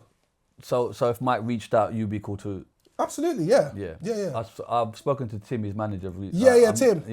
I love Tim. I'm trying to get Mike on. Tim is in LA now. They've turned me down a few times, but they said if the timing's right, you might have made the whole situation worse for me. But it's your truth, and I'm trying to. You get me? Yeah, listen, Tim. I have a great relationship with Tim. He's a really nice guy. He speaks to me, so thank you, Tim. Yeah, no, Tim's amazing. So I've been trying, but you know. Tim used to come to my house, used to play FIFA all night. Okay. You know, he's a FIFA head. So yeah. Listen, like I said, it's like things happen at the time, and obviously there's mistakes that I made, there's mistakes that everyone made. And you put your hands up to it, right? Yeah, absolutely. For your part, yeah, okay. You know, I just, again, for me, it was built up frustration. Like, I know my value. Yeah. And I know what I brought to the streets. Yeah. I know the value that I brought.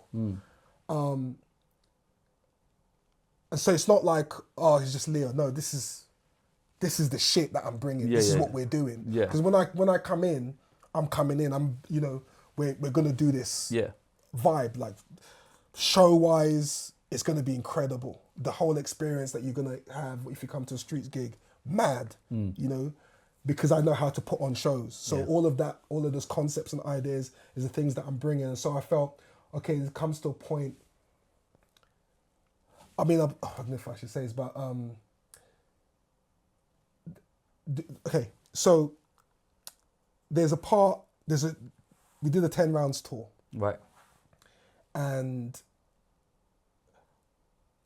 I was curating how we were going to do, how we were going to present, how the show was going to come out. And so I said to the guys, I said, listen, I've got this great idea. This is what we're going to do. We're going to get the warm-up acts, Professor Green and Mitchell Brothers, they're going to do their thing at the start and everyone's going to enjoy watching the warm-up act. And then what's going to happen, we're going to have a little gap between their performance and our performance. And during that gap, we'll have the lights on. And all of a sudden, we want the lights to come off. Bang, black, right? Just everything shut down. Because then I know that people are going to go like, what the fuck is going on, right? And then once that goes off, we'll have like a number 10 on the screen, on the massive screen. Yeah. And when people see that, I know that's the next level. Like, what the fuck is this? Yeah. And then after a minute or so, we'll go down to 9. And so as the number's going down, I know the build-up, the anticipation of the crowd's like, what the fuck is going on? Yeah.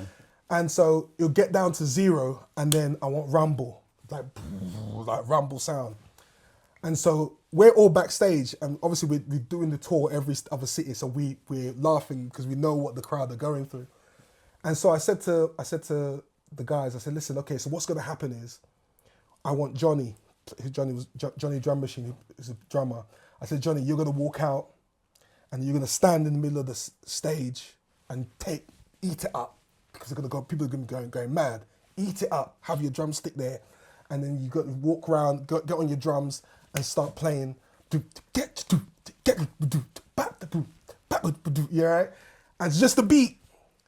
And then I want Eddie, plays keys. I want you to come out, center, take your stuff, go to the keys. Boom, boom, boom, boom, boom, boom, boom, boom, boom, boom.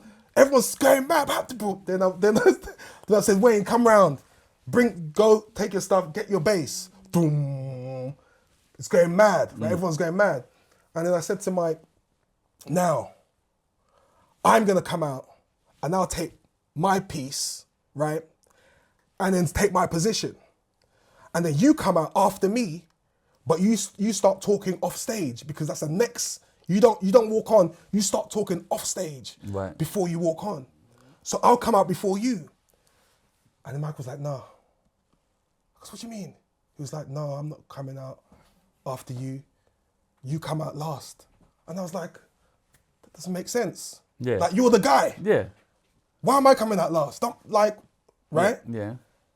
And he's like, no, I'm not coming out last. I'm like, bro, come out fucking last, bro. Yeah. Like, you're the guy. You understand? If you come out after him, it's done. It's like the euphoria. It's not, because I come out. That's the next level of euphoria. Yeah. Then the next level of euphoria is when they hear your voice off stage. Yeah. And then you come out. Yeah. That's shut a case. You weren't having it. Not having it. And I don't know if it was because he feels if I'm coming out before him, I'm taking the. I don't know, because it's weird. Because I would have thought if you come out last, the last person is. Yeah, that's weird. It's but weird. In terms of climax, if you go up, and then down because of you. Do you know what I'm saying? Yeah. Like, oh, right, okay. It didn't make sense to me. Right. And so a lot of people said to me, oh, it's because maybe he thinks that you're coming to take the thing. And it didn't make sense to me. I didn't know why. But that's did you have to do that then? Yeah, that's what we did. Okay, and it always bugged you? It always bugged me because I was like, this is not what the show is. You're a perfectionist, it would seem. So they're taking your stage instruction for everything. Yeah. And excluding bits that they want. Well, it's not including bits. I mean, that was the only bit that was... But the rest, you are stage directing. Everything was myself, yeah. And you couldn't argue back with nothing. You had to just bite the bullet and say, all right. Well, with that one, it was just weird to me. So Mike comes out, crowd's going mad. Yeah. And then what? And then you come out and the spotlight goes on you? Yeah. But it was mad. And then what do you sing? But obviously, I know, okay, if I'm going to come out, I need to come out big. Right. So are you coming out big? Of course, are you mad? But then, could Mike not say, bruv, I'm giving you the biggest limelight? That's why I'm doing it. That's how much I love you. He could do, but it doesn't make sense because it's not part. Okay. I hear it. It's not about. It's about the experience. It's not about anyone. It's about what is going to be the experience for the show, and they want to see Mike. Mike is the guy. You understand? So me coming at the end just doesn't mean anything. But obviously, I patterned it nice. Where when I come out, I'm going to come out in a specific way. In the mink and that. Yeah, of course. Like if you ever, like I told you, if you ever experienced a streets gig, I mean, it was in the papers. People were like saying, 10 out of 10. Right. Live gig. Leo killed it. Right. You know. Are you getting paid to stage manage this? No, or is- no, no. No. No. You're just This stage is just managing. because it's like this is what had to be done. Because obviously when I joined the street, it was very much so casual where everyone was like, Oh, you switched it up. yeah, I switched it up. I mean, let me say it's one of, Go on. like we had a tour bus, and so upstairs was where all the mayhem would happen, right? But downstairs we used to call it the Leo Lounge, Right. Because obviously I didn't smoke, didn't do drugs or anything like that, and so it was just me on my laptop watching DVDs, Right. No smoking downstairs. Right. So it was the Leo Lounge, but the raucous was happening upstairs, Right. And so it was one of those situations where, you know, slowly but surely, eventually, people start coming downstairs, you Yeah. know, and then my vices was booze and chicks. Booze. So you're drinking. Yeah, I was drinking. But you yeah. just said that you didn't drink. No, I said I didn't do drugs. Oh, you didn't do drugs, right, go on. So it's just that was my thing. Right. Gig, booze. Right. Yeah. But no smoking, none of that stuff. And then slowly but surely, you know, people started coming to the Leo Lounge. Only because... To the Leo Lounge. Yeah, the Leo Lounge. Only because, like, some shows were a bit touch and go because, yeah, a lot of people were high on some of Right. the gigs, you know. Right. And so I remember we did one gig once where pretty much everyone was fucked. Right. And so management was like, that's it. Everyone, no more. You're not taking a fucking piss. Why don't you be like Leo? Blah, blah, blah, blah, blah. And then so slowly and surely things just started changing to the point now where, you know, we're wearing suits now. Right. You know, everyone's all dapper, wearing suits. But that is your like influence. Yeah, 100%, yeah. Right. Yeah. And money wise, you're not getting. No. I'm not getting no. What? So you're going on tour and you're not getting paid? I've gone on tour getting paid, but I'm saying all these extra things. No. Right. How much are you getting on tour? Like I said, I'll be getting checks, few grand, four. What are you doing with your money? Because you are making a little sump here, a little Yeah. nest. What are you doing? To be honest, I was making more money gambling. What do you mean? Oh, you're gambling. I was doing football bets. Right. Yeah, I was making mad money. How much money are you making for gambling on football bets? $4,000 a week, 4 grand a week. Okay. Yeah. What are you betting on, bro? Listen, man, I had it patterned up. We might as well put you on the S&P right now, bro. You're getting me some trading thing. Yeah, listen, I was mad money. Right. You'd think I was a drug dealer. Right. Penthouse, moved into a penthouse. Okay, you moved to penthouse. Yeah. Renting, buying, what are you doing? Renting. Right. Yeah. So are you investing your money in anything? No. Right. No. So what things are you buying? Are you Studio equipment. right? Yeah. How much roughly do you think you made in that little era there? 100 grand, 200 grand? I know I did one bet once. We pocketed at least 15 grand on one weekend. Right. So if I but- said you made roughly 300 grand in that period. No, it wasn't that much. 250 Probably about 100 grand. in total. Yeah. What, with the Love Island and everything? No, just I was just betting alone. No, I'm betting. Yeah. Oh, no, I'm talking about the whole. I'm betting alone with 100 racks. Yeah. Every week, just mad. They used to shut down Ladbrokes for me to come and collect, for us to Right. come and collect our money. Is that an addiction then? What is that? No, it was just, this is so funny. My cousin used to bet. And I was like, what are you doing? It's like, I'm betting on the game. So I said, cool. And then one day I had a dream where I was betting. Right. But I was winning. Right. And so it was one of them had this real bet, like real life. And so I was like, okay, this seems easy. So let me do it. So woke up. I said to my boys, listen, I've got this idea, this system, and I had a dream and it was going to work. Right. It's going to work. Right. Give me your money. So everyone gave me a little piece of money. So I did it the first week, came through, and I was like, you see, I told you. Right. And so they were like, rah. So they were like, give me some more money. So they gave me some more money. The following week I did it, came through. What is this? Wins, losses, Wins, draws? just wins. right. Oh, what type of bets? Yeah. No, just wins. I was doing like it was three games Right. every week. What's it called when it builds up? Is that Accumulator. Accumulator. Yeah. Right. So I was doing accumulator bets, Right. and so every week just coming in, to a point now where my girlfriend at the time was like, "Oh, can I jump in on this?" Because everyone's just every weekend you're just Right. balling out. I said, "Yeah, cool, bring money." So Bring money. Bring money. Let's talk more money. Yeah. So yeah, we're just winning. I was just mad, just every Right. week. What's the most you made in one bet, Yeah, 15 grand, and the most you've lost? 2 grand. Okay. 2.5, 3 grand. Do you still gamble now? No, the industry's changed now. Okay, so Yeah. I'm just hope you're not get me a gambler like. No, I don't gamble in that. To me, it wasn't gambling. Like the formula was not gambling. I got the formula. It wasn't gambling. I swear to God, it was like I had a dream, but it wasn't a dream. It was like real life. Right. But then I woke up and I was like, that wasn't a dream. But I know what to do now. Yeah. Guys, bring money. Right. So you make roughly say 250 in everything. I'm saying in that period. I'm just guessing. Yeah, possibly. So what did you? But what you? But spend it wasn't like lump sum. No, I hear that, but you know? still, what do you spend it on?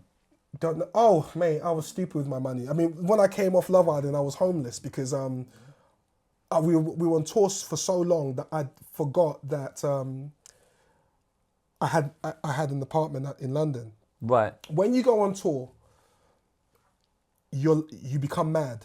Right. And when you see people like Kanye and all these cats, obviously I never got to that level of fame.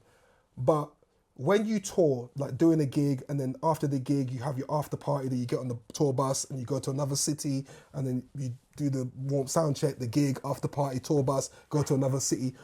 When you do that for months, you lose track of time. You go mad, and you don't know you go mad, because we started trashing dressing rooms, and you're just doing it because you can. So we'll go on tour and we'll be trashing dressing rooms, we'll be trashing hotel rooms, we'd be stealing from from petrol stations. Right. You can steal the most random things. Yeah. And then you just forget about, because you're in this bubble, so you forget about normal life. And so I forgot that I had an apartment.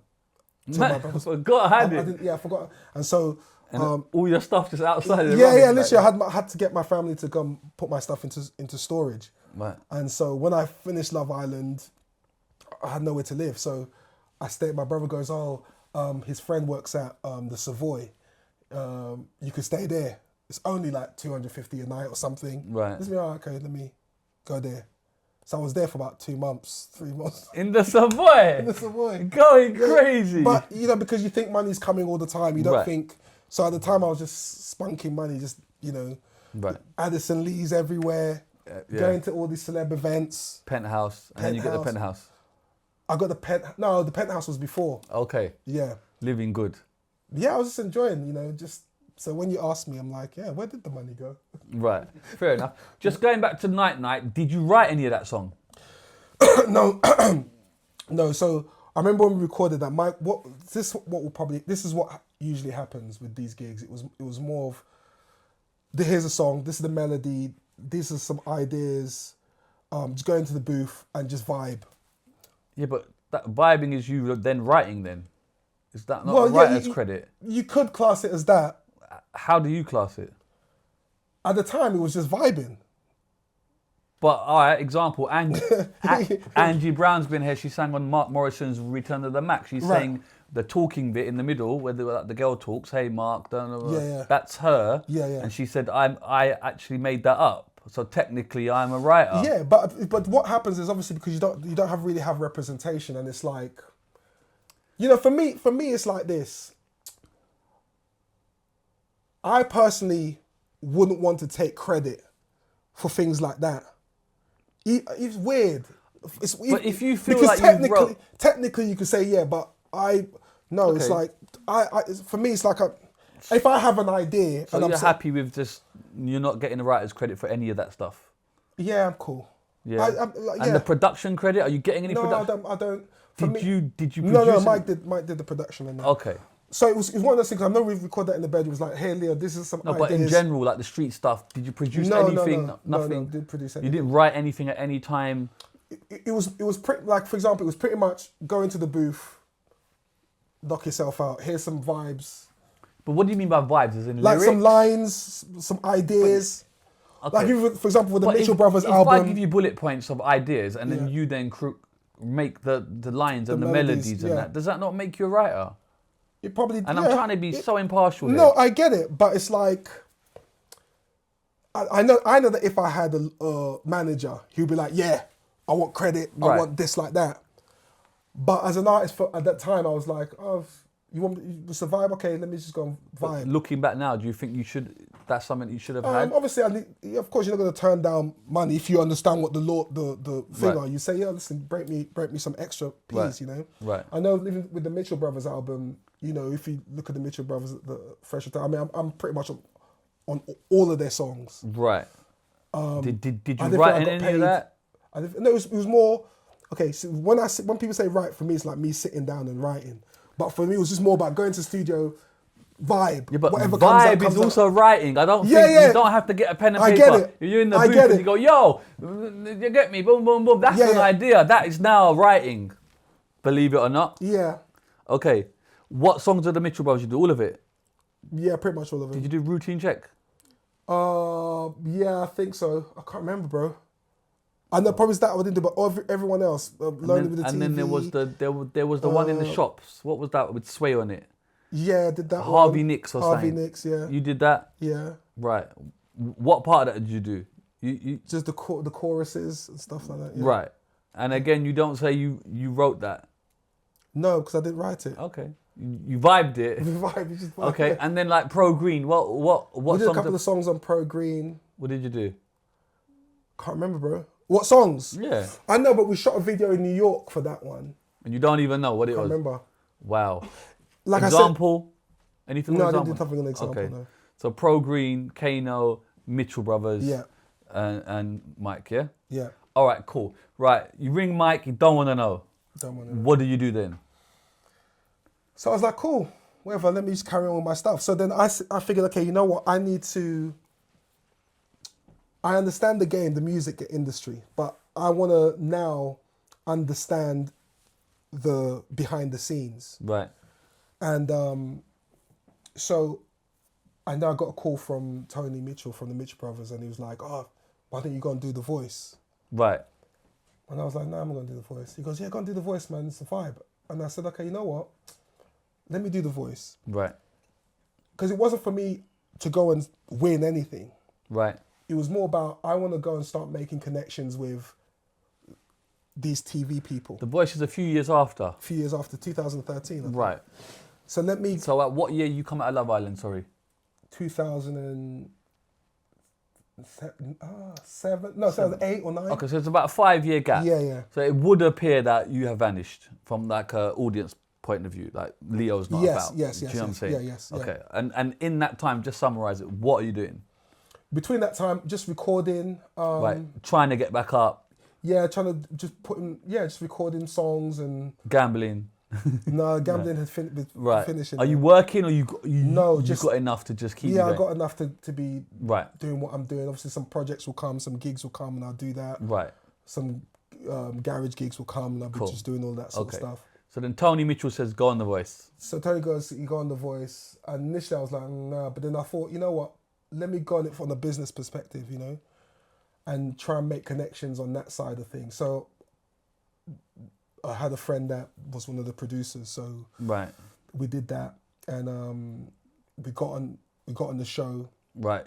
Kylie Minogue fell in love with Right, me. hold on. Them ones. Because I know about this. Yeah. You go on The Voice. Yeah. It's like a new show, so Yeah, it people was are watching it. Like yeah, if yeah. you was watching The Voice early days, it's just season 1, season 2. It's one of the early It ones. was one of the early ones. I've seen Because it's Will.i.am, Kylie Minogue, Tom Jones, Jones and is it Ricky Wilson? Ricky Wilson, yeah. Right. Okay. Cool. Go on there. You do Holding Back the Years. Murdered that. So here's the thing. Simply Red's one of my favourites. Tell me about it. So Right. here's the thing.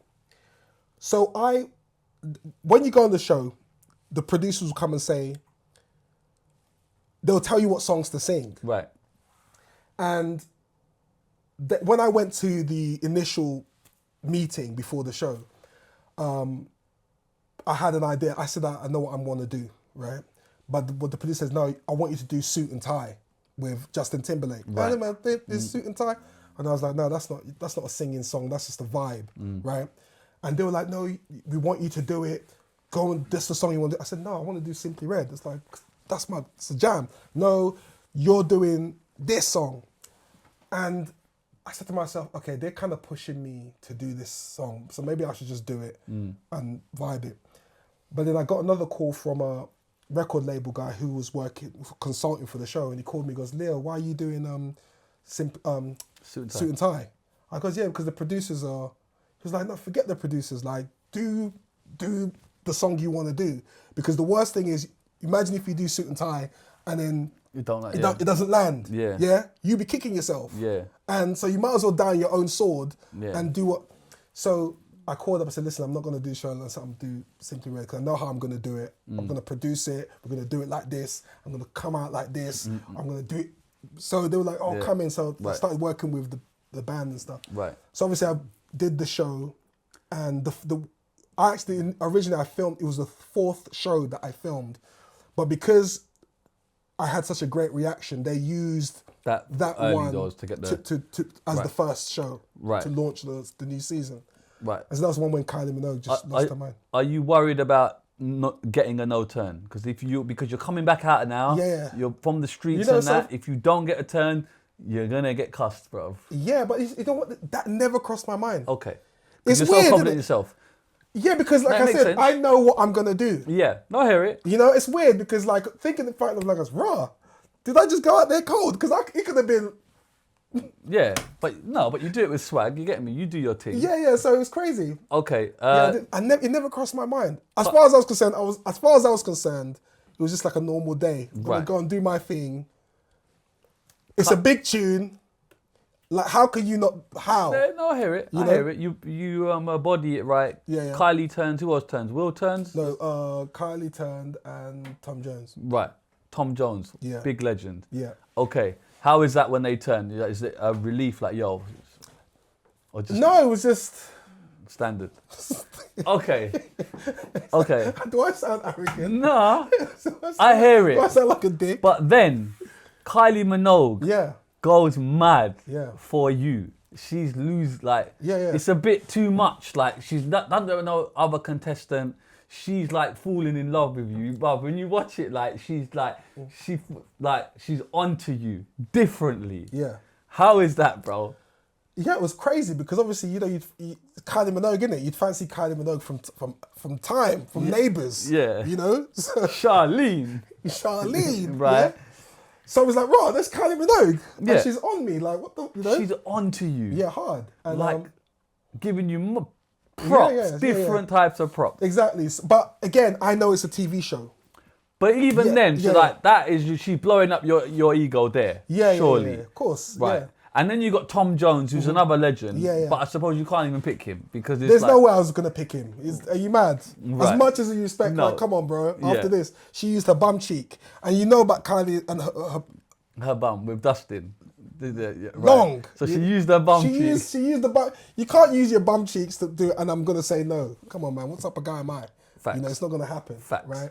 Right. So Tom had no chance. Right. It wasn't happening. But at the end, I knew that it was gonna be great TV, and we're gonna play on that. Yes. You understand? So then how does that work? Do you then start working with her? Because I know people that have been on The Voice and they don't even spend time with the judges. No, you don't really spend time with the judges at all. It's all made up. It's all made up. Yeah. So again, you have to understand. So when people go on these shows and get invested, I need to win. Yeah. You're wasting your time. You have to understand that it's a TV show. They're there to make entertainment, to make good content.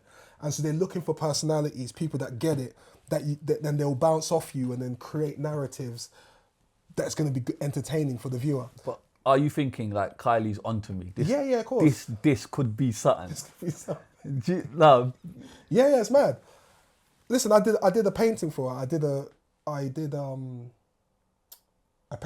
an oil painting of her. Right. Yeah, because I paint. I'm a big deal, bro. I'm a big deal. Come on. Listen, you know listen, I told you, when you tour and you go mad, You got to do things to. you go mad. Right. And I still feel like I'm still traumatized from it. PTSD. Whatever it is, because I know that if you came to my house, you'd find me in the dark, curtains drawn, just loads of affirmations around the wall. It's like I'm a madman. Right. And I'll be doing paintings. So I started picking up paintings. I'll be doing oil painting and just studying. So and then other guys from the band will travel and go to random places, solo traveling, do random stuff. Well, it's better you paint than go down. Yeah, exactly. You know what I mean? So yes, I did a portrait of Kylie Minogue, oil painting. Right. And I'll send it to you and stuff like that. Right. Which is, you give it to her? yeah. So, I Right. give it to her. So how is that interaction off camera? Yeah, it was cool. Is but things going? Are you thinking, slide me your BB pin here? yeah, them ones, you know. You get me? But you know, you try and do that. But did you try a thing? Yeah, of course. But the What thing, did you no. do, bro? But you have your intermediate, you have your people, There. her people that Right. But when you're sitting with her, is there a vibe? Is there energy? You got Yeah, you know, with these things, the only time you Spill the juice, bro. No. We didn't have like. Did you do a thing with her? Yeah, fuck that. No. Right. Okay.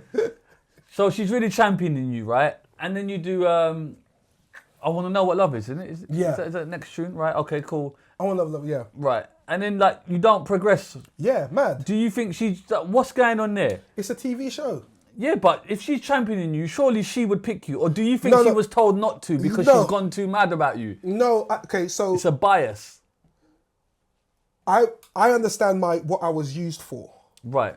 I was used because it's Leo from the streets. Right. And so they use that to The narrative, yeah. the narrative. Yeah. So after that stage, it now becomes public voting. Yeah. And so I didn't think No, that wasn't a vote at that point, was it? No, it was not public After vote. that stage. After that stage, yeah. it's public It's voting. just before, yeah. Exactly. And so I know that it's not fair for everyone else. I don't believe it. And I didn't go there to try and win anything. Right. Even though I was surprised, but I understood that You understood it? I understood. Like, okay, my time is done. Right. They've used me as they seen fit. Right. Cool. Do you think Kylie done you dirty, or do you think that she was told? Whether she was told or not, I get it. Right. It's not in this game. There's no such thing as doing dirty. It's just understanding business. Right. But given the Understanding how energy and things all of work. that, do you know what I'm saying? Yeah, listen, I'm used to girls dumping me, so it's fine. Okay. But, yeah, but this is Kylie Minogue, fam. I'm used to it. On to the next one. Right. So when you come off that show, do you think it helped you or do you think it hindered you? No, it helps me massively because now I've got relationships with producers, brands. And you can sing. It's abundantly clear. And I you can know what I see, mean? yeah, so it's like you make connections. Like I went in there to make connections. Yeah. At that level. Yeah. You know, labels, producers, directors, brands. Yeah. Now I'm in with them. Right. You know, so now I'm working with them and seeing how they think and seeing how they put things together. And we're friends now. Right. You know, so it's like I'm on the other side of the game. Yeah. You know, so I can now look and say, hey guys, listen, I see how these guys think. This is how you need to move. Yeah. And then you'll be able to benefit from it. So then that's when I started my company off the back of that. Right. You know. So you've got a springboard and you use it. Yeah, to use the advantage. springboard and then you start making relationship with brands. And then you work with you're working on a corporate level. Right. And so the good thing is that it's especially with places like Annabelle's in Mayfair, it's like a super high end Yeah, I know about Annabelle. vibes. And it's like they now through me, like they have access to the streets. I don't mean the streets band, I mean like Yeah. the talent that I know, you know, which is like the raw talent, the real singers, those people that don't know how to polish, Yeah.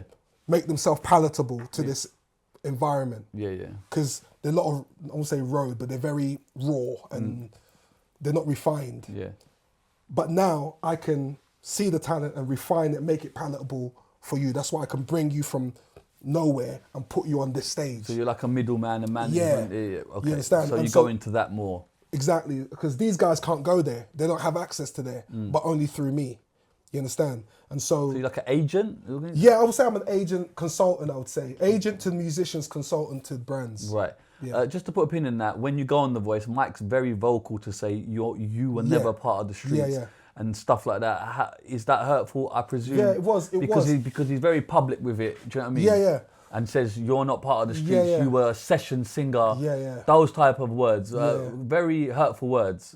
Is that how Yeah. you take it? Is it very helpful for you? It was very much. I mean, I did respond to him on Twitter, and I know a lot of the other band members responded as well. Right. But yeah, I was hurt because it was like, again, it kind of validated the fact that I wasn't appreciated. For you to say that, it was like, raw. After everything, just to put a label like that, like I was just session, we could just get anyone. Yeah. Them ones. That hurt me. Do you think you took it too far by saying that publicly? Yeah, I mean, because I know a lot of the fans were like, "What's Mike talking about?" Like, Right. what? Yeah. You know, and yeah. So for me, it was like, yeah, that got me. Was you a part of the streets in your mind? Yeah, absolutely. Yeah. Yeah. Was there ever a conversation to be like, you're part of the streets, or do you just, that's just for years, that's how it was kind of thing?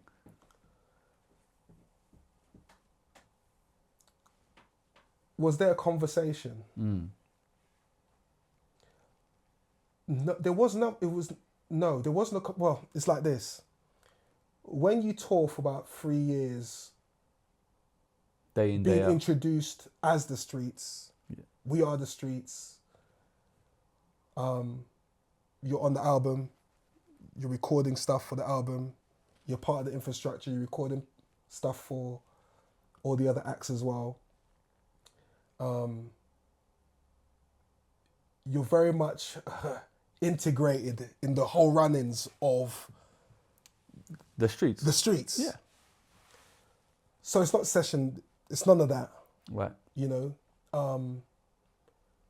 Even how even the way that we presented ourselves was my influence. Right. I'm just talking about stage-wise and stuff like that.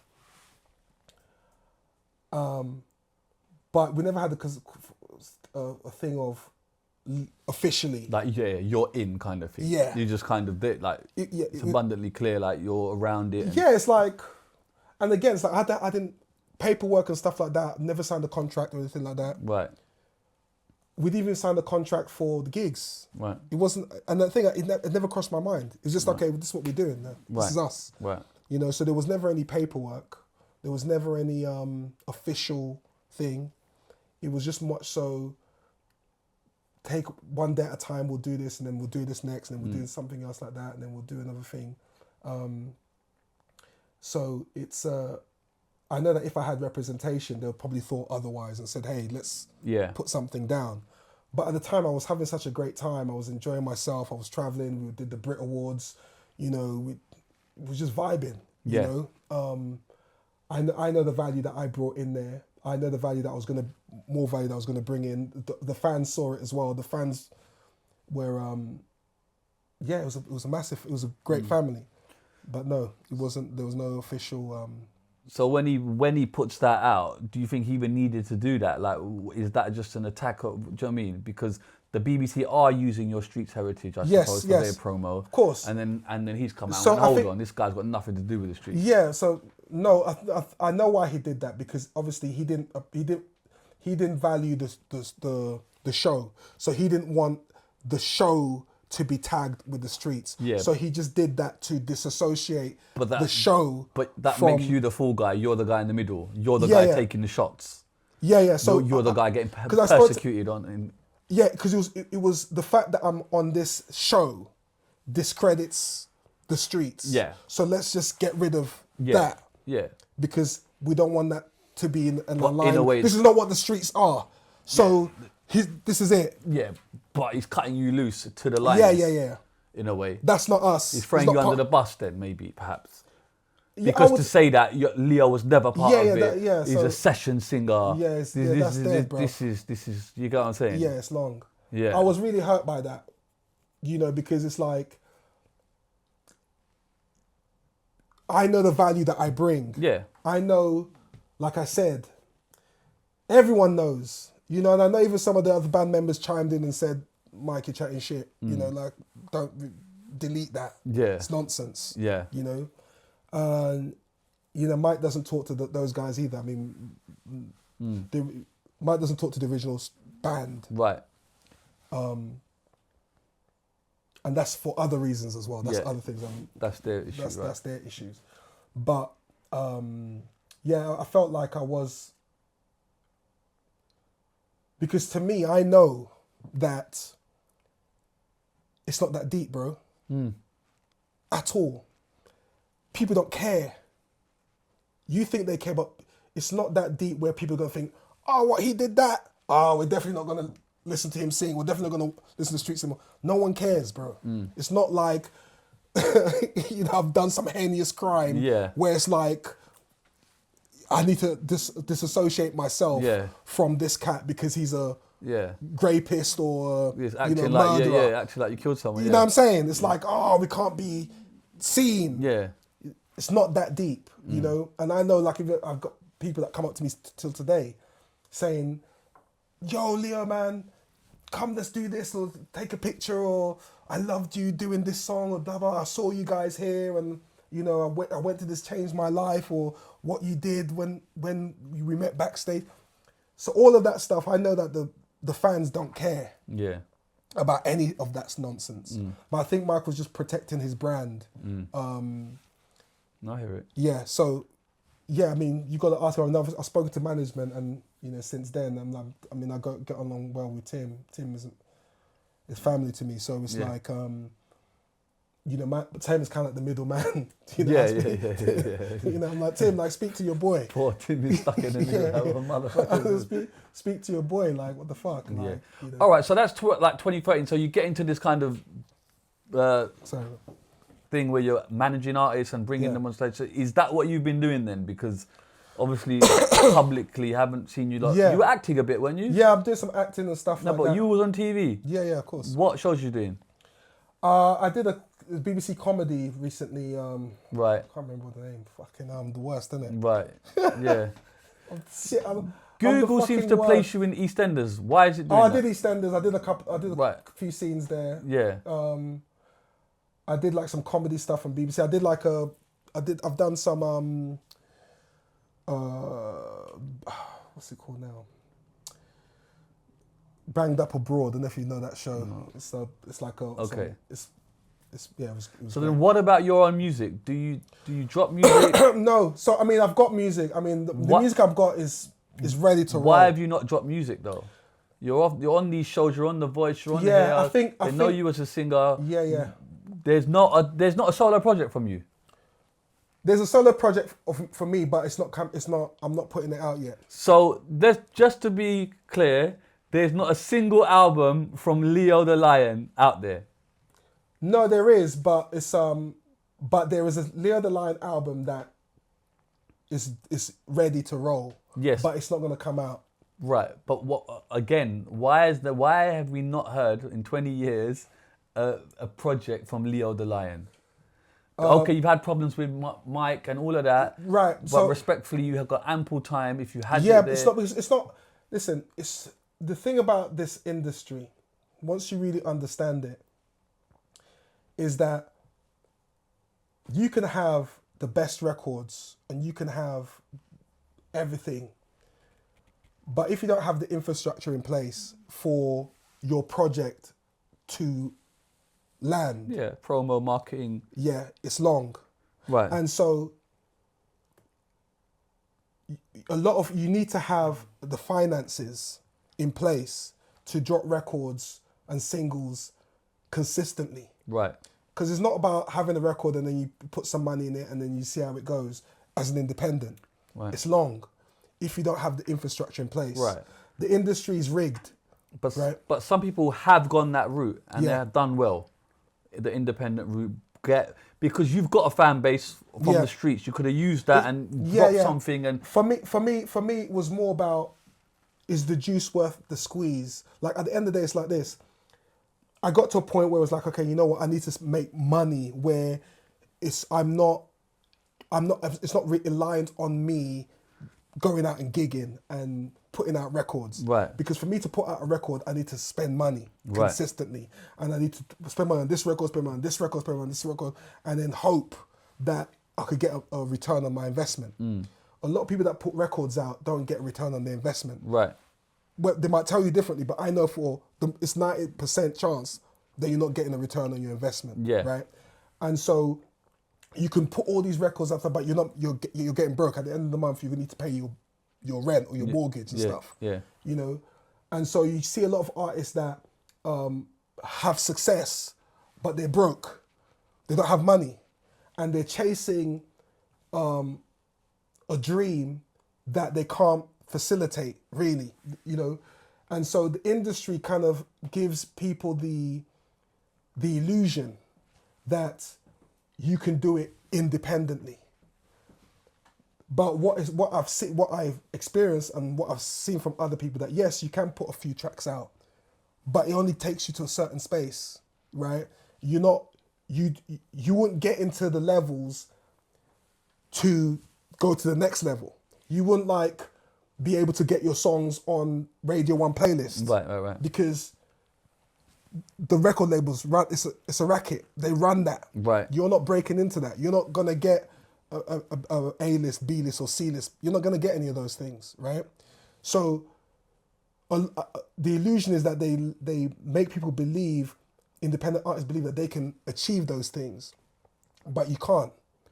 But prior, you're the guy that's doing it for the vibes, the love of the music. Yeah. You don't care about that side of things, the Yeah, contracts and all that. So then, in essence, has that guy died then? Because Yeah. if you were doing it for the vibe, put it out. Yeah, but let it organically do what it's going to do. Sometimes the industry can't stop something, bro. Absolutely. So that's why I said, okay, cool, and I get that. So before I was like, yeah, I need to do this, and I need to get the song out, and I need to be played here, and I want this DJ to play it, and I want all that stuff to do it. But all of that stuff takes time and money, regardless of whether you're putting out a vibe. You're still gonna have to promote it somehow. Yeah. You still have to put some energy towards that, but you're still not getting return on your investment. Right. You're not getting it because you're spending money. Right. So I now understand that. So I said to myself, okay, you know what? Let me put infrastructure in place where I can have money coming in. Right. And then once I've stabilized the income coming in, then I could do my passion. Right. With no expectation. I can spend 10 grand here, this grand here. There's a lot of artists that will tell you now to get your song, you need to spend about 40 grand. You need to spend money. And that's just on one single. What about the second one? What about You've the third got one? What about the fourth TikTok, things like that now, where organically people are just blowing up Instagram. I feel like you've become disheartened with it all. No, it's Is not, it fair to say that? No, it's not. Never. It's not disheartening. It's the juice is the juice worth the squeeze. Because you can rightfully say, yeah, you put out a song on TikTok and it could blow, but then how many people do you know that's just put a song out on TikTok compared to the thousands of people that put songs in that is blown to the extent where they're raking in money? Yes, but you're you and they're them. You're Leo, the lion. Yes. You ain't got your juice is the squeeze. You gotta back yourself. Where's the backing, bro? No, I get that. My thing is not like that. Fuck them, 100%. 100%. When they hear my thing. Absolutely. But again, for me, it's like I need to build my infrastructure. Okay. Because I need to. When I'm land. I'm going to land. When are you going to land? Because it's been It's been a minute. 2013, Yeah, respectfully, it's it's 13 It's years. It's long. That is a lot of... Deep. Is the infrastructure built? The infrastructure is built, yeah. Are you building the Taj Mahal, fam? Listen, I'm listen, totally the joking. game is... I understand how life goes, totally. Yeah, listen, the game has changed for the better. Yeah. It's about control, and for me, it's not about chasing fame. I'm not trying to be famous. I think being famous is probably one of the worst. I mean, back in the days, I thought, yeah, I want to be famous, I want to do all this thing. Right. But now I couldn't think of anything worse. Right. Now it's all about just being successful. Right. And doing music for the fact that you want to enjoy doing music and putting out projects that you know people are going to enjoy. Yeah. And whether 100 people come to your show, it's fine, you know, because I'm doing what I want to do, and the way I want to do it. That's what I want to see. Yeah, listen, it's coming. When? You know? It's coming. It's No, coming. but bro, when? Because like, you get me. No. Now I'm gonna be sitting there. Another 10 No. years. Bro, No. Like I said, I want you to put it out in the universe. 2026 is it coming? 22. Yes, I mean The year's just started. The year's just started. I've got some incredible concepts. Right. Ideas that's going to revolutionize the game. Is the music talking coming? big talk. Music is coming. Show is coming. It's it's gonna be a vibe. And also, when you put in these people in Annabelle's and stuff like that, why don't you just do your own show, the Leo show, and then and brand it that way? Then Listen, do your thing. Yes, exactly. But again, when you build the infrastructure, you need to build the engine that's gonna fund this thing. The V12, you built it, it's like the naturally aspirated V12. You no hybrid. Listen, I'm telling you, man, no hybrid, just raw gasoline. Right. So I've taken a step back from the industry. You've taken a big step back. Yeah. To work on the infrastructure. I respect that. And the infrastructure is not just only going to benefit me. Right. It's going to benefit the people that I'm going to be bringing in. Right.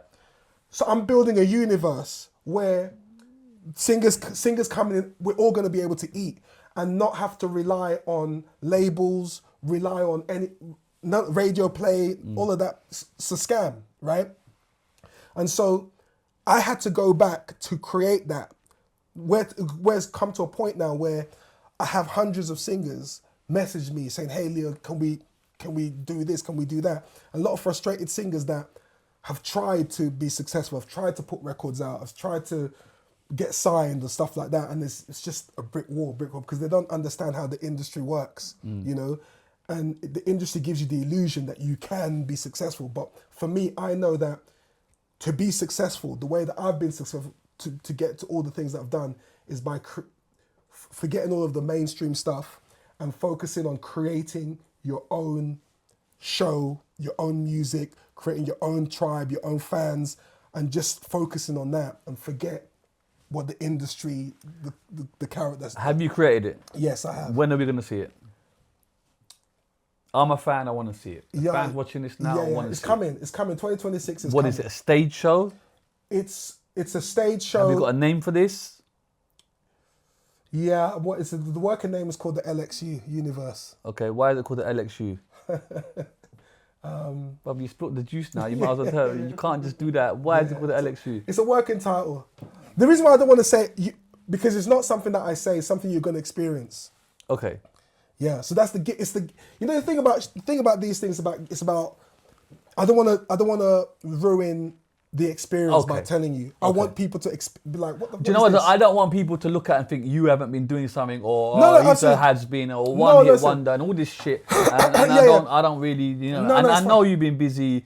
That's why I've called you. Like I know you active, and I know you still got your talent there at the top level. Yeah. You know what I mean? You're still looking sharp, and you're still presenting yourself as you haven't let yourself go. None of that. You're still on the thing. So I just want people to know that. Yeah. Listen, I understand why people would think that, and I wanted them to think that, because again, it's not about, I'm not trying to come out as the front and go blah blah blah all the time. I need to take a step back to regroup, to fully understand the industry, to make my connections, to see how the business side of things work, and then come out to everyone and say, hey guys, I figured it out. Right. I know how we can win. I know what we need to do for us to win and thrive without all of this pretending. Okay. You know, because I know that you're suffering. I know so many singers that are suffering, that struggling to make money.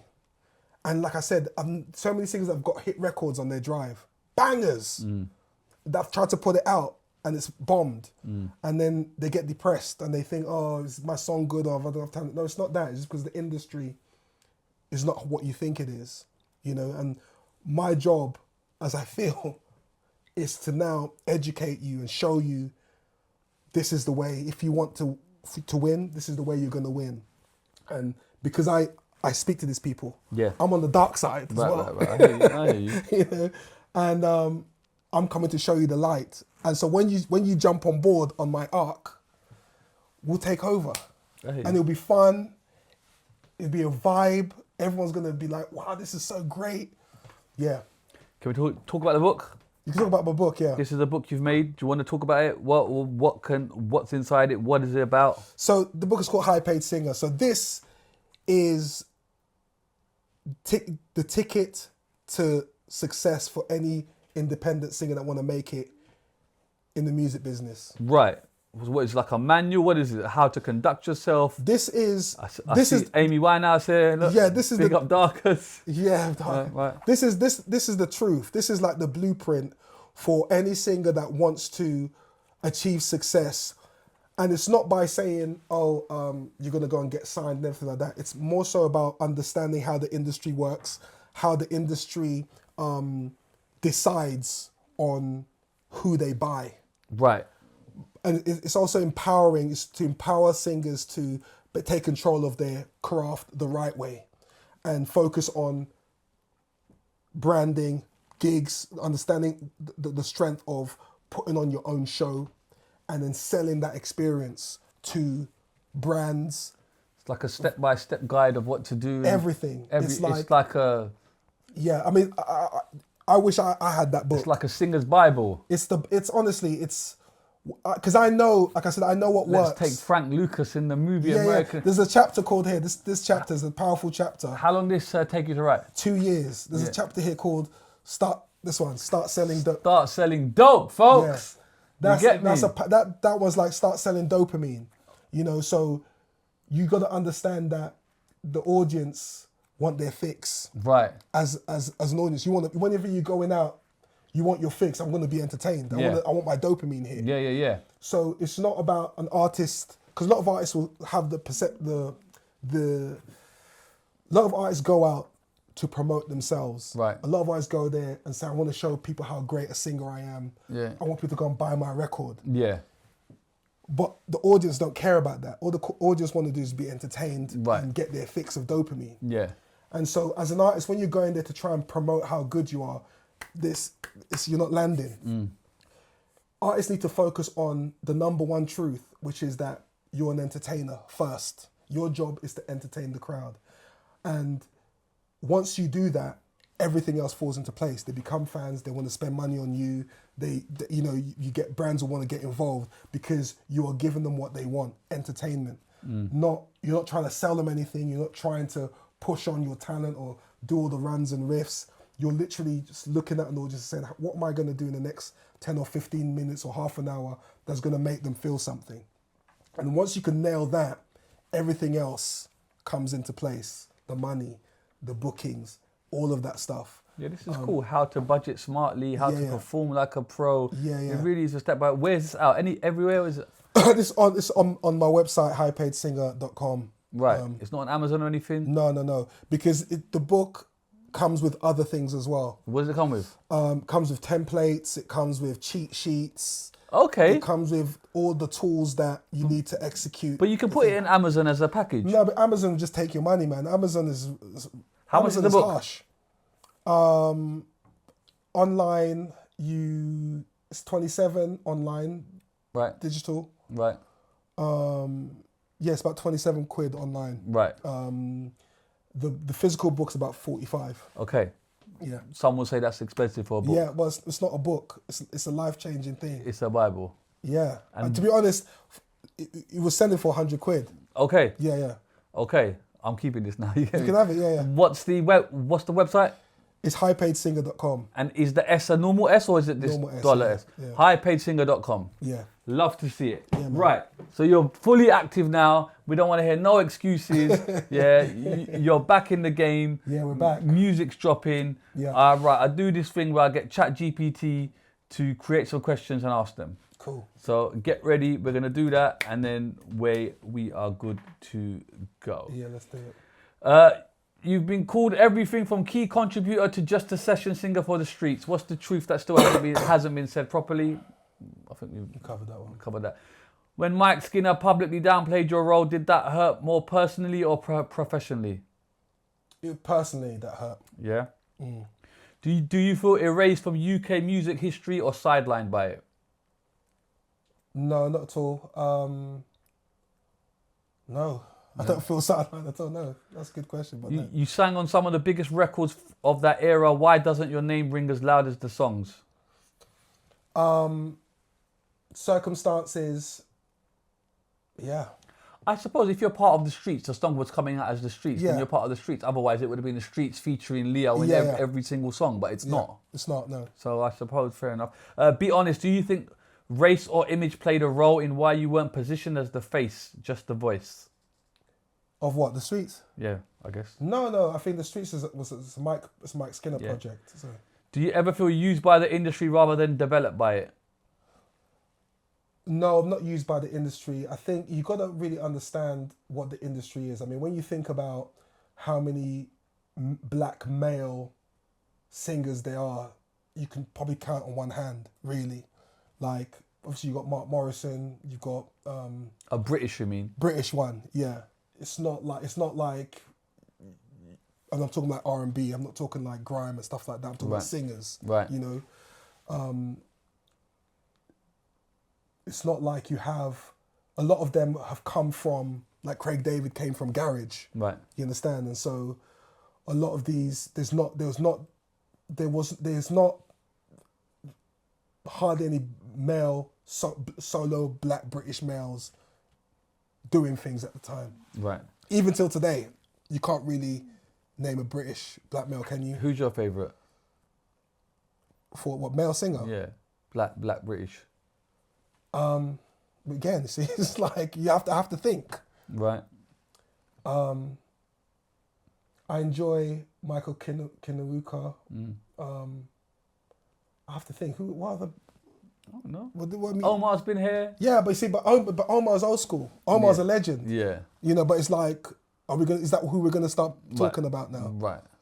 You're saying like new school, there's not. But it's only like, but then R&B as a genre is pretty much dead. So the whole music industry is dead right now. Yeah. I don't really rate the music right now at all. Yeah, I hear that.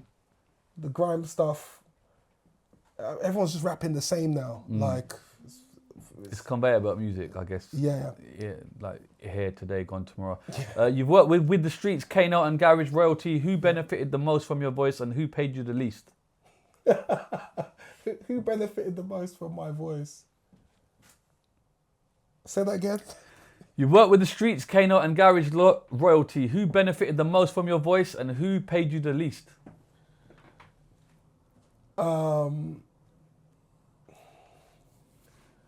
benefited the most? I think obviously the streets benefit because I did a lot of my work there. Who paid me the work? The least. The least.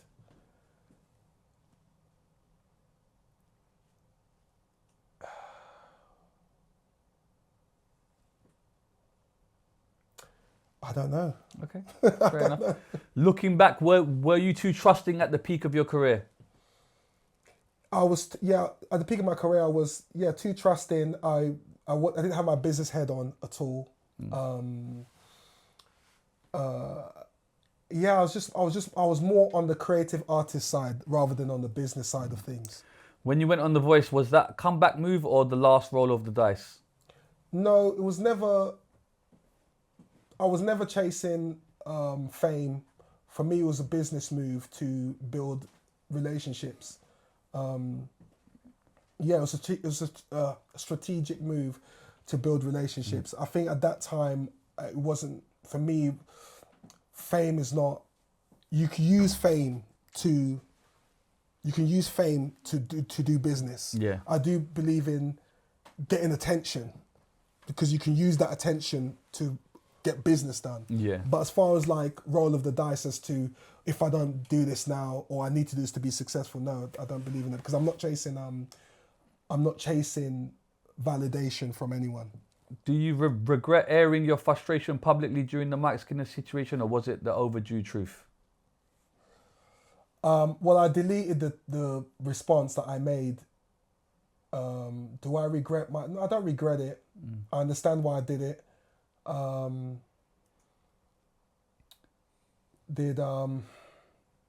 I said, if I had a time machine, I'll probably have still done it, but I would have done it differently. Yeah. There's a narrative that you missed your moment. Do you accept that or reject it completely? No, I didn't miss my moment because at the time you do everything that you can to be successful, but the industry is not what you think it is. It's not like I missed it because of my doing. Yeah. It's just the industry has a way it works, and it's not like an open door. It's not done by merit, if that makes sense. I mean, listen, There's so many incredible artists out there, MCs, rappers, and all these sort of cats. But are they getting the level of success that you think that they deserve? And why not?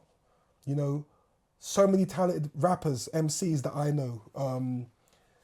You know, and you speak to people like Ghetts. Obviously, unfortunately, what's happened to him now. But you know, Ghetts had a season where he's struggling. You know, Wiley the same thing. You know, where they have to borrow money, and you're talking about credible talent. You know, the industry is not like, okay, because you had a good success, you're famous. Like this, shit happens. You know. What's the biggest lie people believe about your career?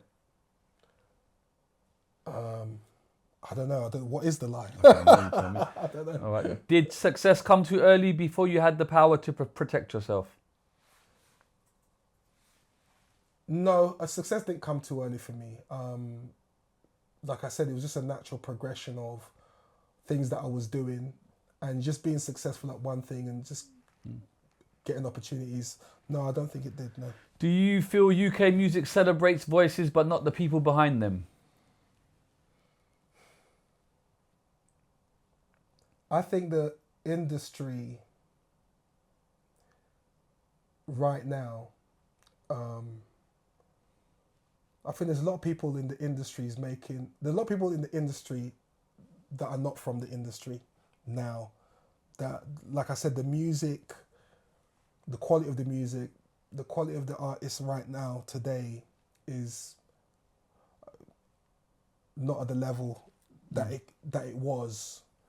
Songwriters, producers, artists that they're championing currently right now is not at the level that it should be, because the people that are now behind the scenes pulling the strings, they don't have a clue of what they're doing, and you can see it in what they're pushing out right now.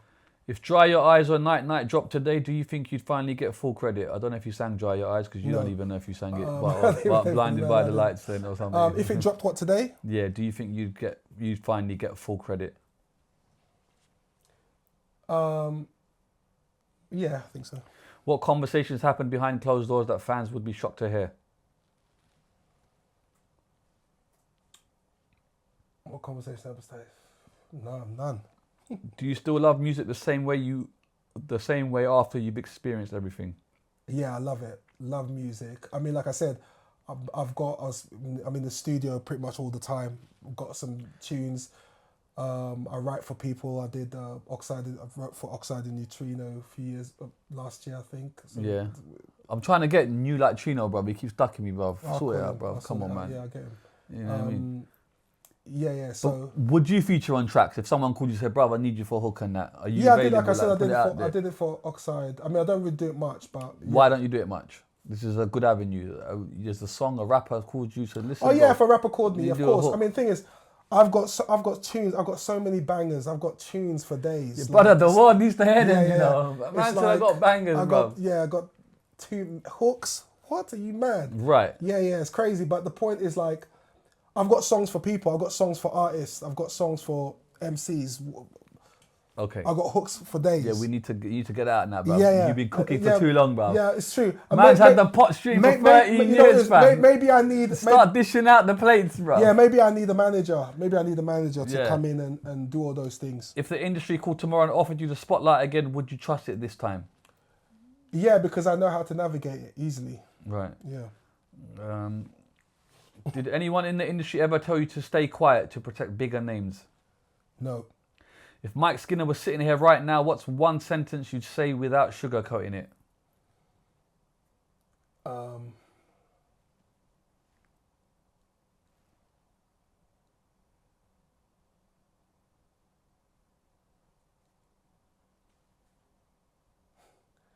just trying to think. If Mike Skinner was here, what would I say to him?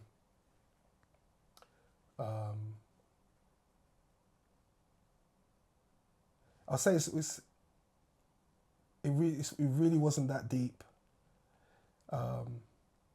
Everything was done with love, you know?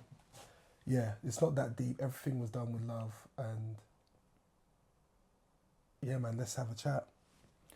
Do you believe your story would have been different if you'd just been an MC instead of a vocalist? I don't know what that means. No. What's the hardest truth you've had to accept about your own career decisions? What's the hardest truth I've had to accept of my own? Well, I've always accepted it because every decision that I make, I own it. So Yeah. I don't make a decision without understanding the consequences either way and being happy to accept it. Yeah. Is there a song you can't listen to anymore because it reminds you of being sidelined? Is that why you can't remember stuff? Because you don't want to trauma. shit? No. Did success expose people around you or did it expose you? Success makes you mad, makes you paranoid. I think I'm still suffering from it. You don't want to go out. You don't want to trust. You don't trust people. Like, are you my friend because I've done this, or do you just like me because of the fact that I did the streets, or I do music, or I'm on TV, or blah blah blah. So you ever thought about therapy or something like that for your mental health? Or talking to someone, or? I'm good. I think I understand my trauma. So. But there's understanding and dealing. They're different things. Yeah. I think well, you need to understand the trauma. And right. then So you're at stage 1. You've understood it. Do you get me? Yeah. So I don't. Yeah. I mean.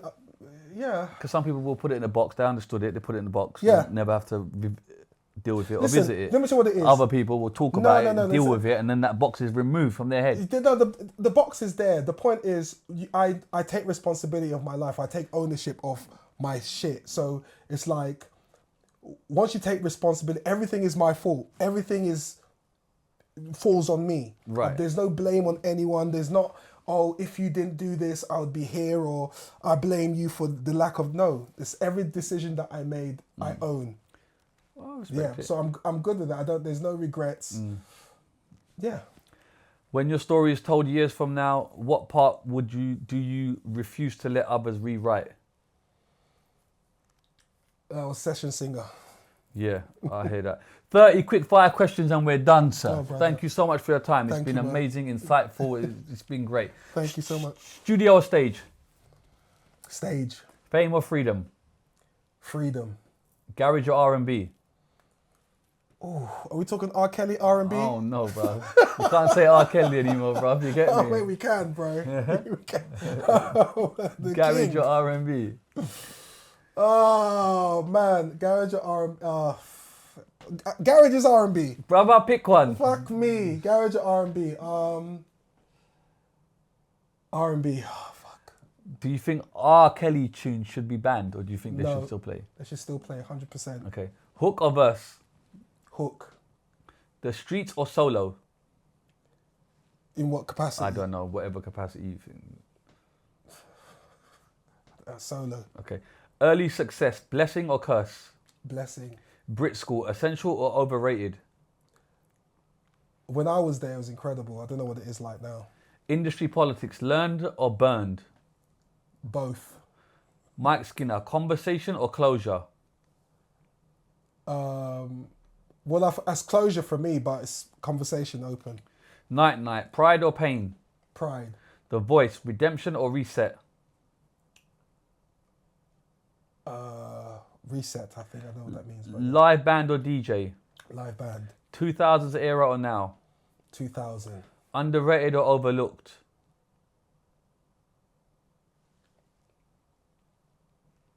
Overlooked. Trust labels or trust instinct? Instinct. Biggest influence, soul or street? Soul. So, what do you mean, soul music or? I don't know. Okay. Probably, Spotlight or Sideman?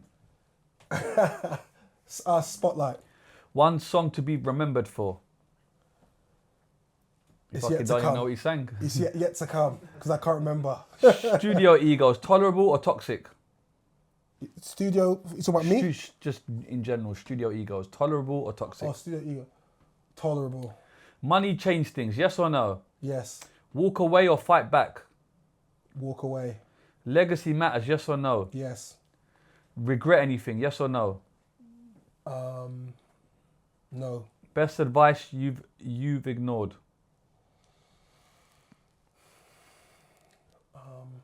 Best advice I've ignored.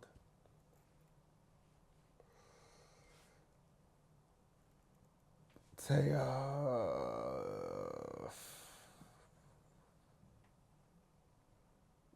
I was gonna say take your time, maybe. Yeah.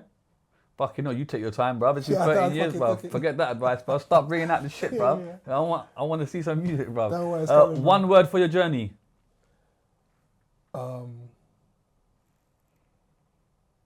Inspirational. Still hungry, yes or no? Hungry, yes, but for a different meal. I love that. Tell your younger self, listen or push. Listen. Last word, satisfied or unfinished? Unfinished. Mr. Leo the Lion, it's been an Yes, my absolute brother. pleasure, sir. Cheers, yeah. Absolute pleasure. Insightful. It's been Thank you great so to much, know your bro. journey. I The book, appreciate it. once again, highpaidsinger.com. Highpaidsinger.com. Yeah, this is a Bible where we teach all singers how to get to where you're getting to. I want to thank you for your time. It's been amazing. It's nice to know your side of the story. Yeah, man. And that's what I love to see out there. I hope that you're out there more. We want to see your face. It's coming, You know it's what I mean? coming, You yeah. want to see more, less Chat. less cooking. less cooking and more distribution, Yeah, please. don't worry. Do you know what I'm Listen, saying? people, just bring your plates because I'm going to be serving. Yeah. My very last question is, are you happy?